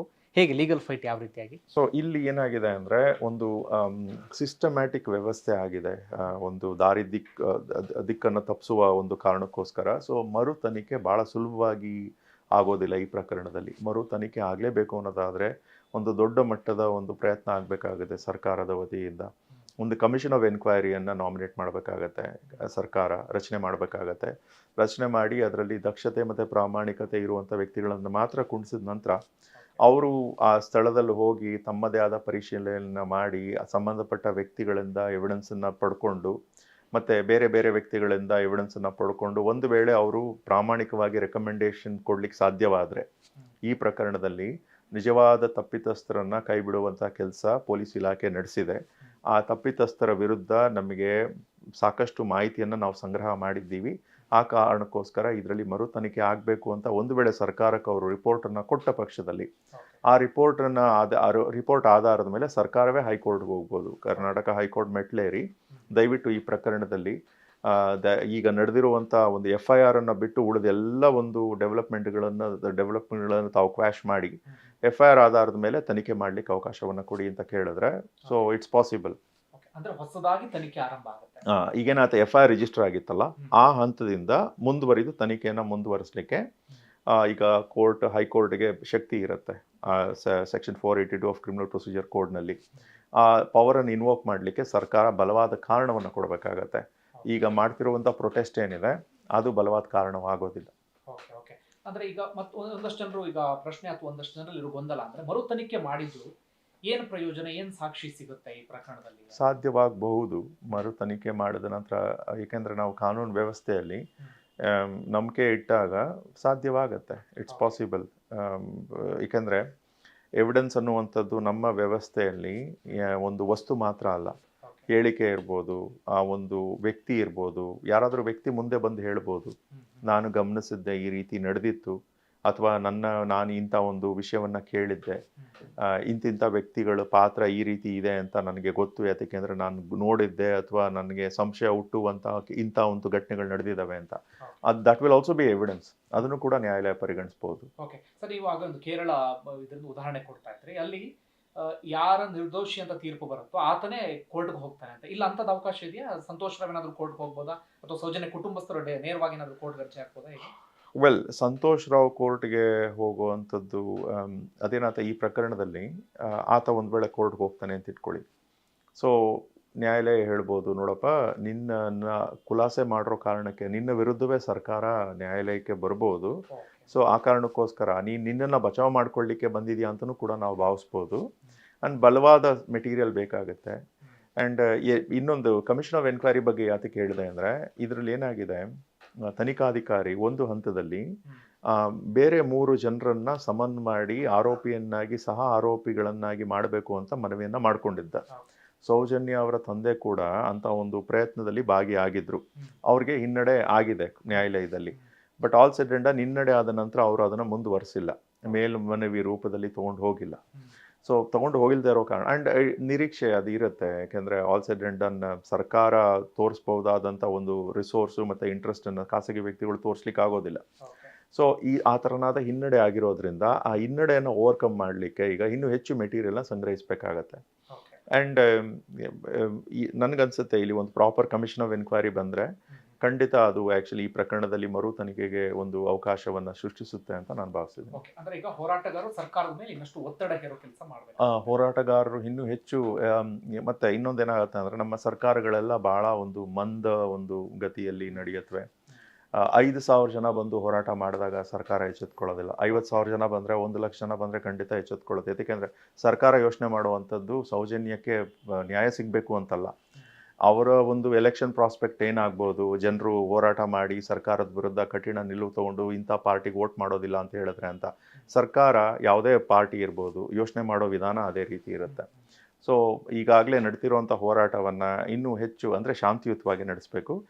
ಒಂದು ದೊಡ್ಡ ಮಟ್ಟದಲ್ಲಿ ನಡೆದಾಗ ಸರ್ಕಾರ ಮನಸ್ಸು ಬದಲಾಯಿಸುತ್ತೆ ಅಂತ ನಾನು ಭಾವಿಸಿದ್ದೀನಿ. ಸರ್ಕಾರ ಮೀನಮೇಷ ಎಣಿಸ್ತೆ ಇದರಲ್ಲಿ ಬೇಗನೆ ಕಾರ್ಯಪ್ರವೃತ್ತರಾದರೆ ಉತ್ತಮ. ಕಮಿಟಿ ಮುಂದೆ ಇಡಿ ಅಂತ ಇಲ್ಲಿ ಮೆನ್ಷನ್ ಮಾಡಿದ್ದಾರೆ ಕೊನೆಯದಾಗಿ ಜಜ್ಮೆಂಟ್ ಕಾಪಿಲಿ. ಅಂದರೆ ಅದರ ಅರ್ಥ ಏನು, ಅದು ಯಾವ ರೀತಿಯಾಗಿ ಅಂದರೆ ಆಫೀಸರ್ಸ್ಗಳ ವಿಚಾರ ಮೆನ್ಷನ್ ಮಾಡಿದ್ದಾರೆ, ಏರಿಂಗ್ ಅಫಿಷಿಯಲ್ಸ್ ಅಂತ ಹೇಳಿ. ಅಂದರೆ ಈ ಪ್ರಕರಣದಲ್ಲಿ ಅನೇಕ ಅಧಿಕಾರಿಗಳು, ಈಗ ಉದಾಹರಣೆಗೆ ಸೌಜನ್ಯ ಒಳ ಉಡುಪು ಏನಿತ್ತು, ಮನೆಯಿಂದ ಈಗ ಯಾವ ಜಾಗದಲ್ಲಿ ಸೌಜನ್ಯ ಮೃತದೇಹ ಪತ್ತೆ ಆಗಿತ್ತು ಆ ಜಾಗದಲ್ಲಿ ಇಲ್ಲದೇ ಇರುವಂಥ ಒಂದು ಉಡುಪನ್ನು ಪೊಲೀಸ್ ಅಧಿಕಾರಿ ಅವರ ಮನೆಯಿಂದ ತಂದು ಆ್ಯಕ್ಚುಲಿ ಜೊತೆಲಿ ಸೇರಿಸಿರುವಂಥದ್ದು, ಇದು ಭಾಳ ವಿಚಿತ್ರ ಅನಿಸುತ್ತೆ. ಒಂದು ಎರಡನೇದು, ಅವರು ಮತ್ತು ವ್ಯಾಜಿನಲ್ ಸ್ವ್ಯಾಬ್ ಆ್ಯಕ್ಚುಲಿ ಅದನ್ನು ಪೋಸ್ಟ್ ಮಾರ್ಟಮ್ಗೆ ಒಂದು ಫೊರೆನ್ಸಿಕ್ ಟೆಸ್ಟ್ಗೆ ಕಳಿಸುವಂಥ ಸಮಯದಲ್ಲಿ ಅದನ್ನು ಸರಿಯಾಗಿ ಪ್ರಿಸರ್ವ್ ಮಾಡಿ ಇಡಬೇಕಾಗತ್ತೆ. ಇದೆಲ್ಲ ಬಂದು ಆರ್ಗ್ಯಾನಿಕ್ ಸಬ್ಸ್ಟೆನ್ಸ್ ಆಗಿರೋದ್ರಿಂದ ಭಾಳ ಬೇಗನೆ ಏನಾಗುತ್ತೆ, ಕಂಟ್ಯಾಮಿನೇಟ್ ಆಗುತ್ತೆ, ಪೊಲ್ಯೂಟ್ ಆಗುತ್ತೆ. So fungus actually particularly sexual fluids ಮತ್ತು ಸೆಕ್ಷುವಲ್ ಫ್ಲೂಯಿಡ್ಸ್ ಹರಿದಾಡುವಂಥ ಜಾಗ ಬೇಗನೆ ಫಂಗಲ್ ಇನ್ಫೆಕ್ಷನ್ ಗುರಿಯಾಗುತ್ತೆ. ಸೊ ಇದೆಲ್ಲ ಒಂದು ಸಾಧಾರಣ ವೈದ್ಯರಿಗೂ ಗೊತ್ತಿರುತ್ತೆ. ಹೀಗಿದ್ರೂ ಕೂಡ ಅಲ್ಲಿ ಆ್ಯಕ್ಚುಲಿ ಯಾಕೆ ಅದನ್ನು ಒಂದು ಪ್ರಾಪರಾಗಿ ಪ್ರಿಸರ್ವ್ ಮಾಡಲಿಲ್ಲ ಅನ್ನುವಂಥ ಪ್ರಶ್ನೆ. ಫಂಗಲ್ ಇನ್ಫೆಕ್ಷನ್ನ ಅವಾಯ್ಡ್ ಮಾಡಲಿಕ್ಕೆ ನೀವು ಇಂಟರ್ನೆಟಲ್ಲೂ ನೋಡ್ಬೋದು. ವ್ಯಾಜಿನಲ್ ಆ್ಯಕ್ಚುಲಿ ಸ್ವ್ಯಾಬನ್ನು ತೊಗೊಂಡ ನಂತರ ಅದನ್ನು ಯಾವ ರೀತಿ ಸ್ಟೋರ್ ಮಾಡಿ ಇಡಬೇಕು ಅನ್ನೋದ್ರ ಬಗ್ಗೆ ನೀವು ಇಂಟರ್ನೆಟಲ್ಲಿ ಗೂಗಲ್ನಲ್ಲಿ ನಿಮಗೆ 5 ಸೆಕೆಂಡಿಗೆ ರಿಸಲ್ಟ್ ಸಿಗುತ್ತೆ. ಸೊ ಬೇಕಂತಲೇ ಯಾವುದೋ ವ್ಯಕ್ತಿಯನ್ನು ಬಚಾವ್ ಮಾಡಲಿಕ್ಕೆ ಅಲ್ಲಿ, ಏಕೆಂದರೆ ರೇಪ್ ಆಗಿದೆ ಅನ್ನುವಂಥದ್ದು ಗೊತ್ತಾಗುತ್ತೆ. ಇಲ್ಲಿ ರೇಪ್ ಆಗಿರೋ ಕಾರಣಕ್ಕೋಸ್ಕರ ಆ ಒಂದು ವ್ಯಾಜಿನಲ್ ಏರಿಯಾದಲ್ಲಿ ಯಾರು ರೇಪನ್ನು ನಡೆಸಿದ್ದಾರೆ ಅವರ ಒಂದು ಬಾಡಿ ಫ್ಲೂಯಿಡ್ಡು ಇರುವ ಸಾಧ್ಯತೆ ತುಂಬ ಹೆಚ್ಚಿರುತ್ತೆ. ಆ ಬಾಡಿ ಫ್ಲೂಯಿಡ್ ಸಿಗದೇ ಇರೋ ಹಾಗೆ ಅದನ್ನು ಪ್ರಾಪರಾಗಿ ಪ್ರಿಸರ್ವ್ ಮಾಡಿಲ್ಲ. ಏಕೆಂದರೆ ಮತ್ತೆ ಎರಡನೇದೇನಾಗುತ್ತೆ ಅಂದರೆ, ಈ ಪ್ರಕರಣದಲ್ಲಿ ತುಂಬ ಹೋರಾಟ ಶುರುವಾಗಿತ್ತು ಆವಾಗಲೇ. ಸೊ ಸಾಧಾರಣ ಪ್ರಕರಣದಲ್ಲಿ ಏನು ಎಚ್ಚರಿಕೆಯಿಂದ ಇರ್ತಾರೆ ಅದಕ್ಕೂ ಹೆಚ್ಚು ಎಚ್ಚರಿಕೆಯನ್ನು ವೈದ್ಯರು ವಹಿಸ್ಕೊಳ್ತಾರೆ ಯಾವಾಗ ಗಲಾಟೆ ಆಗುತ್ತೆ. ಬಟ್ ಇದರಲ್ಲಿ ಬೇಕಂತಾನೆ ಆ ಒಂದು ವ್ಯಾಜಿನಲ್ ಸ್ವ್ಯಾಬನ್ನು ಸರಿಯಾಗಿ ಶೇಖರಣೆ ಮಾಡದೆ ಅದು ಫಂಗಲ್ ಇನ್ಫೆಕ್ಷನ್ಗೆ ಗುರಿಯಾಗೋ ಥರ ಮಾಡಿರೋವಂಥದ್ದು, ಐ ಥಿಂಕ್ ದಿಸ್ ಎಲ್ಲ ನೋಡಿದ್ರೆ ಇದರಲ್ಲಿ ದೊಡ್ಡ ಮಟ್ಟದ ಕಾನ್ಸ್ಪಿರಸಿ ಇದೆ ಅಂತ ಅನಿಸುತ್ತೆ. ಅಂದರೆ ಯಾರು ನಿಜವಾಗ್ಲೂ ಅಪರಾಧ ನಡೆಸಿದ್ದಾರೆ ಅವರನ್ನು ಬಚಾವ್ ಮಾಡುವಂಥ ದೊಡ್ಡ ಮಟ್ಟದ ಕಾನ್ಸ್ಪಿರಸಿ ಇದೆ ಅಂತ ಅನಿಸುತ್ತೆ. ಇಟ್ಸ್ ಎಂಟೈರ್ಲಿ ಪಾಸಿಬಲ್ ದಟ್ ಯಾವುದೇ ಕಾನ್ಸ್ಪಿರಸಿ ಇರಲಿಲ್ಲ, ಗೊತ್ತಿಲ್ಲದೆ ಇವ್ರು ಮಾಡಿದ್ದಾರೆ ಅಂತ. ಬಟ್ ಅದು ಸಾಧ್ಯತೆ ಇರೋದೇ ಆದರೆ ತನಿಖೆ ಮೂಲಕ ಹೊರಗೆ ಬರಬೇಕು. ಈಗ ತನಿಖೆ ಶುರು ಆಗಬೇಕಾಗತ್ತೆ ಆ ಅಧಿಕಾರಿಗಳ ವಿರುದ್ಧ. ಅಂದರೆ ಯಾವ ರೀತಿ ಸರ್ ತನಿಖೆ ಅವ್ರ ಮೇಲೆ? ಅಂದರೆ ಅವರನ್ನು ಕೇಳಬೇಕಾಗತ್ತೆ, ಅವರು ಈವರೆಗೆ ನಡೆಸಿರುವಂಥ ಟೆಸ್ಟ್ಗಳಲ್ಲಿ ಈ ಥರನಾದ ಲೋಪ ಎಷ್ಟು ಬೇರೆ ಪ್ರಕರಣದಲ್ಲಿ ನಡೆದಿದೆ ಗಮನಿಸಬೇಕಾಗತ್ತೆ. ಈ ಒಂದು ಪ್ರಕರಣದಲ್ಲಿ ಮಾತ್ರ ಅಂಥ ಲೋಪ ಆಗಿದೆ ಅನ್ನೋದಾದರೆ ಅವರಿಂದ ಸೂಕ್ತ ವಿವರಣೆಯನ್ನು ಕೇಳಬೇಕಾಗತ್ತೆ. ಆ್ಯಂಡ್ ದೆನ್ ಆ ಸಮಯದಲ್ಲಿ ಯಾರು ಅವರ ಟಚ್ನಲ್ಲಿದ್ದರು, ಆ್ಯಂಡ್ ಅವರು ಒಂದು ವೇಳೆ ಬೇಕಂತಲೇ ಈ ರೀತಿ ಕಾಂಟ್ಯಾಮಿನೇಷನ್ಗೆ ಅವಕಾಶ ಮಾಡಿಕೊಟ್ಟಿದ್ರೆ ಅದಕ್ಕೆ ಏನಿರ್ಬೋದು ಕಾರಣ ಅನ್ನುವಂಥದ್ದನ್ನ ತನಿಖೆ ಮೂಲಕ ಹೊರ ತೆಗಿಬೇಕಾಗತ್ತೆ. ಓಕೆ ಸರ್, ಈ ಅಕ್ವಿಟಲ್ ಕಮಿಟಿ ಮುಂದೆ ಇಡೋರು ಯಾರು, ಅಂದರೆ ಈ ನೆಕ್ಸ್ಟ್ ಸ್ಟೆಪ್ ಹೋಗೋರು ಯಾರು ಅಂತ? ಅಕ್ವಿಟಲ್ ಕಮಿಟಿ ಅಂತ ಇದೆ, ಸೊ ಬಟ್ ಅದು ಸಾಧಾರಣವಾಗಿ ಫಂಕ್ಷನ್ ಮಾಡೋದೇ ಇಲ್ಲ. ಆ್ಯಂಡ್ ಸೊ ನ್ಯಾಯಾಧೀಶರು ತಮ್ಮ ಒಂದು ಕಾಳಜಿಯಿಂದ ಹೇಳಿದ್ದಾರೆ, but very often it does not function because we rarely come across acquittal committee ಮುಂದೆ ಈ ಥರನಾದ ಒಂದು ಅರ್ಜಿ ಹೋಗಿತ್ತು, ಅವರು ಇಂಥ ಒಂದು ಕ್ರಮ ಜರುಗಿಸಿದ್ದಾರೆ ಅಂತ ನಾವು ಸಾಧಾರಣವಾಗಿ ನೋಡೋದೇ ಇಲ್ಲ. ಈ ದೇಶದಲ್ಲಿ ಭಾಳ ದೊಡ್ಡ ಮಟ್ಟದ ಭ್ರಷ್ಟಾಚಾರ ಇದೆ ಅನ್ನೋದನ್ನು ನಾವೆಲ್ಲ ಒಪ್ಕೊಳ್ಬೇಕು. ಇಷ್ಟೊಂದು ಭ್ರಷ್ಟಾಚಾರ ಇರುವಂಥ ದೇಶದಲ್ಲಿ ಈ ಒಂದು ಪುಸ್ತಕದಲ್ಲಿ ಮತ್ತು ನಾವು ಕಾನ್ಸೆಪ್ಚುಲಿ ಮಾಡ್ಕೊಂಡಿರೋವಂಥ ಈ ಸ್ಕೀಮು ನಡೆಯೋದಿಲ್ಲ. ಸೊ ಅಕ್ವಿಟಲ್ ಕಮಿಟಿ ಅಂತ ಇದೆ, ಬಟ್ ಅಕ್ವಿಟಲ್ ಕಮಿಟಿ ಭಾಳ ಒಂದು ಜಾಗರೂಕತೆಯಿಂದ ಕೆಲಸ ಮಾಡಿದ್ರೆ ಭಾಳಷ್ಟು ಅಧಿಕಾರಿಗಳು ಆ್ಯಕ್ಚುಲಿ ಕೆಲಸ ಕಳ್ಕೊಳ್ಬೇಕಾಗತ್ತೆ ಆ್ಯಂಡ್ ಡಿಸಿಪ್ಲಿನರಿ ಆ್ಯಕ್ಷನ್ಗೆ ಒಳಗಾಗಬೇಕಾಗತ್ತೆ. ನೀವು ಹೇಳಿದಾಗಲೇ ನನಗೂ ಆ ಕ್ಷಣಕ್ಕೆ ಅನಿಸುತ್ತೆ, ಇದನ್ನು ನೀವು ಬಹಳ ಸ್ಪಷ್ಟವಾಗಿ ಹೇಳ್ತಾ ಇದ್ದರೆ ಅಧಿಕಾರಿಗಳು ದಿಕ್ಕು ತಪ್ಪಿಸಿದ್ದು ಭಾಳ ನೀಟಾಗಿ ಗೊತ್ತಾಗುತ್ತೆ ಅಂತ. ಅಧಿಕಾರಿಗಳು ದಿಕ್ಕು ತಪ್ಪಿಸಿದಂಥ ಕಾರಣಕ್ಕಾಗಿ ಆ ಹೆಣ್ಮಗಳಿಗೆ ನ್ಯಾಯ ಸಿಗಲಿಲ್ಲ. ಸಂತೋಷ್ ರಾವ್ನ ನಿಜವಾಗ್ಲೂ ಫ್ರೇಮ್ ಮಾಡಿದ್ದೆ ಅಂತಂದರೆ ಅವ್ರ ಕುಟುಂಬವೂ ಕೂಡ ಸರ್ವನಾಶ ಆಗೋಯ್ತು. ಇಷ್ಟೆಲ್ಲ ಮಾಡಿದಂಥ ಅಧಿಕಾರಿಗಳು ಹಾಗಾದರೆ ಶಿಕ್ಷೆನ ಅನುಭವಿಸೋದೇ ಇಲ್ವಾ? ಹಾಗಾದರೆ ಸಾಧ್ಯ ಇದೆ, ಬಟ್ ಅದನ್ನು ಅಕ್ವಿಟಲ್ ಕಮಿಟಿ ಅನ್ನುವಂಥದ್ದು ಭಾಳ ಒಂದು ದಕ್ಷತೆಯಿಂದ ಮುಂದುವರಿಸ್ಬೇಕಾಗತ್ತೆ. ಬಟ್ ಅದಕ್ಕೆ ಒಂದು ವಿಲ್ ಬೇಕಾಗತ್ತೆ. ಏನಾಗುತ್ತೆ ನಮ್ಮ ದೇಶದಲ್ಲಿ, ಇದು 2012 ಪ್ರಕರಣ ಮುಗಿದೋಗ್ಯದ ಅಧ್ಯಾಯ, ಆ ಅಧಿಕಾರಿಗಳನ್ನು ಅವರು ಎಷ್ಟೋ ಅಧಿಕಾರಿಗಳು ರಿಟೈರ್ ಆಗಿ ಮನೆಗೆ ಹೋಗಿರ್ತಾರೆ. ಅವರು ಏನಾಗುತ್ತೆ, ನೀವು ಅವರನ್ನು ಕರೆದು ಇವಾಗ ದಯವಿಟ್ಟು ನೀವು ಹೇಳಿ 2012ರಲ್ಲಿ ನೀವೇನು ಮಾಡಿದ್ರಿ ಅಂದರೆ ಅವರು ನಂಗೆ ನೆನಪಿಲ್ಲ ಅಂದರೆ ಮುಗ್ದೋಗುತ್ತಲ್ಲ. 2023ನಲ್ಲಿದ್ದೀವಿ. ಸೊ 2012-13ರಲ್ಲಿ ನೀವು ಏನು ಒಂದು ತನಿಖೆಯ ಕೆಲಸ ಮಾಡಿದ್ರಿ, ಯಾಕೆ ಈ ರೀತಿ ಮಾಡಿದ್ರಿ ಅಂದರೆ ನನಗೆ ನೆನಪಿಲ್ಲ ಅಂತ ಹೇಳಿದಾಗ, ಯಾಕೆಂದರೆ ಕಾನೂನಿಗೆ ತನ್ನದೇ ಆದ ಒಂದು ಇತಿಮಿತಿ ಇದೆ. ಸೊ ಏನನ್ನೇ ಮಾಡಿದ್ರು ಕೂಡ ನಮ್ಮ ವ್ಯವಸ್ಥೆಯಲ್ಲಿ ಆ ಇತಿಮಿತಿಯನ್ನು ಗೌರವಿಸಿ ಗುರುತಿಸಿ ನಾವು ಮುಂದುವರಿಬೇಕಾಗತ್ತೆ. ಸೊ ನಿಜಕ್ಕೂ ಒಂದು ವ್ಯವಸ್ಥೆ ಭಾಳ ದಕ್ಷತೆಯಿಂದ ಪ್ರಾಮಾಣಿಕವಾಗಿ ನಡೆದ್ರೆ ಅನೇಕ ಅಧಿಕಾರಿಗಳಿಗೆ ಶಿಕ್ಷೆ ಆಗ್ಬೋದು, ಬಟ್ ಆ ಪ್ರಶ್ನೆ ಇರುವಂಥದ್ದು ದಕ್ಷತೆ ಮತ್ತು ಪ್ರಾಮಾಣಿಕತೆ ಇದೆಯಾ ಅಂತ ನಮ್ಮ ವ್ಯವಸ್ಥೆಗೆ. ಏಕೆಂದರೆ ಅಲ್ಟಿಮೇಟ್ಲಿ ಏನಾಯಿತು, ಈ ಸೌಜನ್ಯ ಪ್ರಕರಣ ಆದ ನಂತರ ಓಕೆ ಪೊಲೀಸ್ನವ್ರಿಗೆ ಒಪ್ಪಿಸಿ ಅಥವಾ CBIನವ್ರಿಗೆ ಒಪ್ಪಿಸಿ ನ್ಯಾಯಾಲಯದ ಮುಂದೆ ಹೋಗಲಿ ಅನ್ನುವಂಥದ್ದಿತ್ತು. ನ್ಯಾಯಾಲಯದ ಮುಂದೆ ಹೋದ ನಂತರ ಈಗ ಗೊತ್ತಾಗ್ತಿದೆ ಇದೆಲ್ಲವೂ ಕೂಡ this was an I wash ಅಂತ ಆಯ್ತಲ್ಲ. ಸೊ ಈಗ ಹೋರಾಟ ನಡೆಸ್ತಿರೋವಂಥವ್ರು ದಯವಿಟ್ಟು ಇಂಥ ಸ್ಟೆಪ್ ತಗೊಳ್ಳಿ, ಅಲ್ಲಿಗೆ ನಾವು ಸಮಾಧಾನವಾಗಿರ್ತೀವಿ ಅಂತ ಹೇಳೋದ್ರ ಬದಲು ಇಂಥ ಸ್ಟೆಪ್ ತಗೊಂಡ ನಂತರ ನಾವು ಗಮನಿಸ್ತೀವಿ ಅಂತ ಹೇಳ್ಬೇಕಾಗತ್ತೆ. ಅದನ್ನು ಮಾನಿಟರ್ ಮಾಡಬೇಕಾಗತ್ತೆ. ನಾವು ಗಮನಿಸ್ತಾ ಹೋಗ್ತೀವಿ, ಪ್ರತಿ ದಿನದ ಕೆಲಸವನ್ನು ನಾವಿನ್ನು ಗಮನಿಸ್ತಾ ಹೋಗ್ತೀವಿ ಅಂತ ನ್ಯಾಯ ದೊರಕಿಸ್ಬೇಕಾದ್ರೆ I think that's absolutely essential.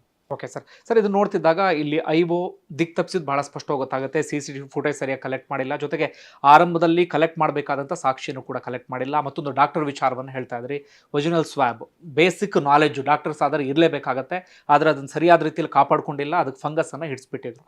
ಇದೆಲ್ಲವನ್ನು ನೋಡಿದಾಗ ನಾವು ಅಲ್ಲಿಗೆ if we come back to that fungus angle, ಒಂದು ವೇಳೆ ಅವ್ರ ಡಾಕ್ಟ್ರು ಸಾಧಾರಣ ದಕ್ಷತೆಯನ್ನು ತೋರಿಸಿ ವ್ಯಾಜಿನಲ್ ಸ್ವ್ಯಾಬನ್ನು ಸ್ಟೋರ್ ಮಾಡಿದಿದ್ರೆ, ಪ್ರಿಸರ್ವ್ ಮಾಡಿದಿದ್ರೆ, ಆ vaginal swab forensic FSL lab ಮುಂದೆ ಹೋಗಿ ಅವರು ಇದರಲ್ಲಿ 2-3 ವ್ಯಕ್ತಿಗಳ ಬಾಡಿ ಫ್ಲೂಯಿಡ್ ಇದೆ, ಸೆಮಿನಲ್ ಫ್ಲೂಯಿಡ್ ಇದೆ ಅಂತ ಏನಾದರೂ ರಿಪೋರ್ಟ್ ಕೊಟ್ಟಿದ್ದಿದ್ರೆ ವಾಟ್ ವುಡ್ ಹ್ಯಾವ್ ಹ್ಯಾಪನ್ಡ್?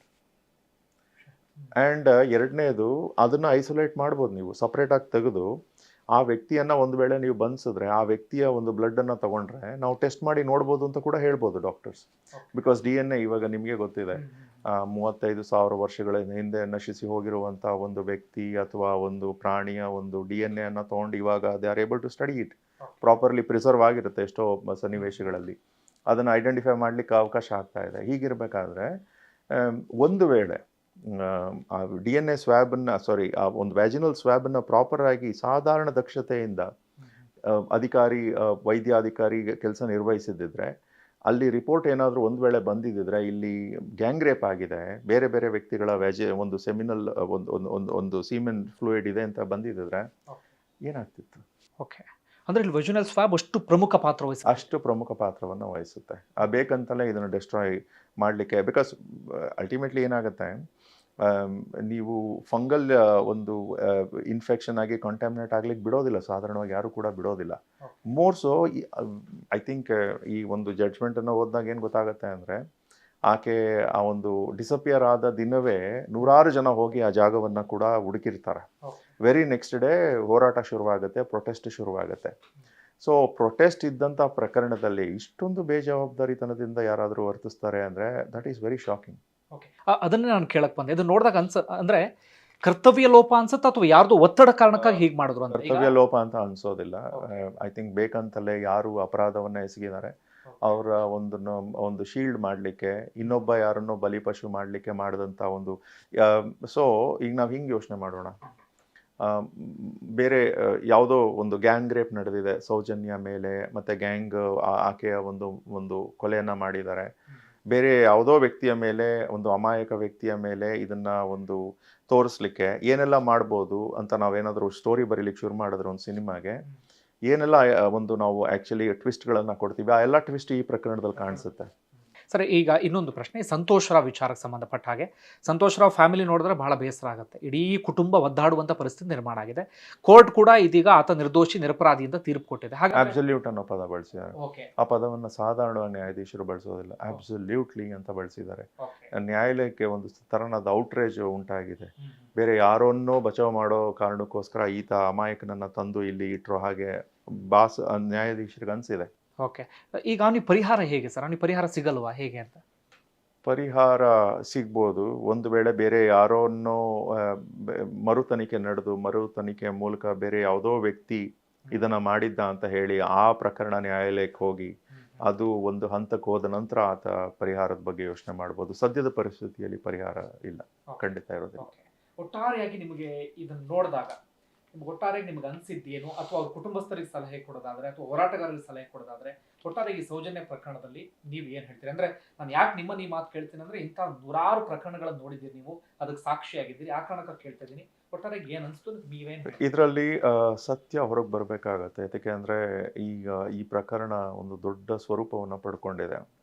ಜನರಿಗೆ ಮನಸ್ಸಿನಲ್ಲಿ ಪ್ರಭಾವಿ ವ್ಯಕ್ತಿಗಳನ್ನು ಒಂದು ಬಚಾವ್ ಮಾಡಲಿಕ್ಕೋಸ್ಕರ ಒಬ್ಬ ಅಮಾಯಕನನ್ನು ಸಿಲುಕು ಹಾಕಿಸಲಾಗಿದೆ ಅನ್ನೋದು ಒಂದು ಔಟ್ರೇಜ್ ಒಂದು ಕಡೆ ಆದರೆ, ನ್ಯಾಯ ದೊರಕಲಿಲ್ಲ ಸೌಜನ್ಯ ಪ್ರಕರಣದಲ್ಲಿ ಅನ್ನುವಂಥ ಒಂದು ಭಾವನೆ ಏನಿದೆ, ಈ ಭಾವನೆ ಈ ಪ್ರಾಂತ್ಯದಲ್ಲಿ ಜನರಲ್ಲಿ ಇದೇ ರೀತಿ ಬೆಳೀತಾ ಹೋದರೆ ಅರಾಜಕತೆಗೆ ನಾಳೆ ಕಾರಣವಾಗತ್ತೆ. ಸೊ ಜನರ ಮನಸ್ಸಿನಲ್ಲಿ ನ್ಯಾಯ ಒದಗಿಸ್ಲಿಕ್ಕೆ ಸರ್ಕಾರ ಎಲ್ಲ ಕೆಲಸವನ್ನು ಮಾಡಿದೆ ಅಂತ ಹೇಳಬೇಕಾಗತ್ತೆ.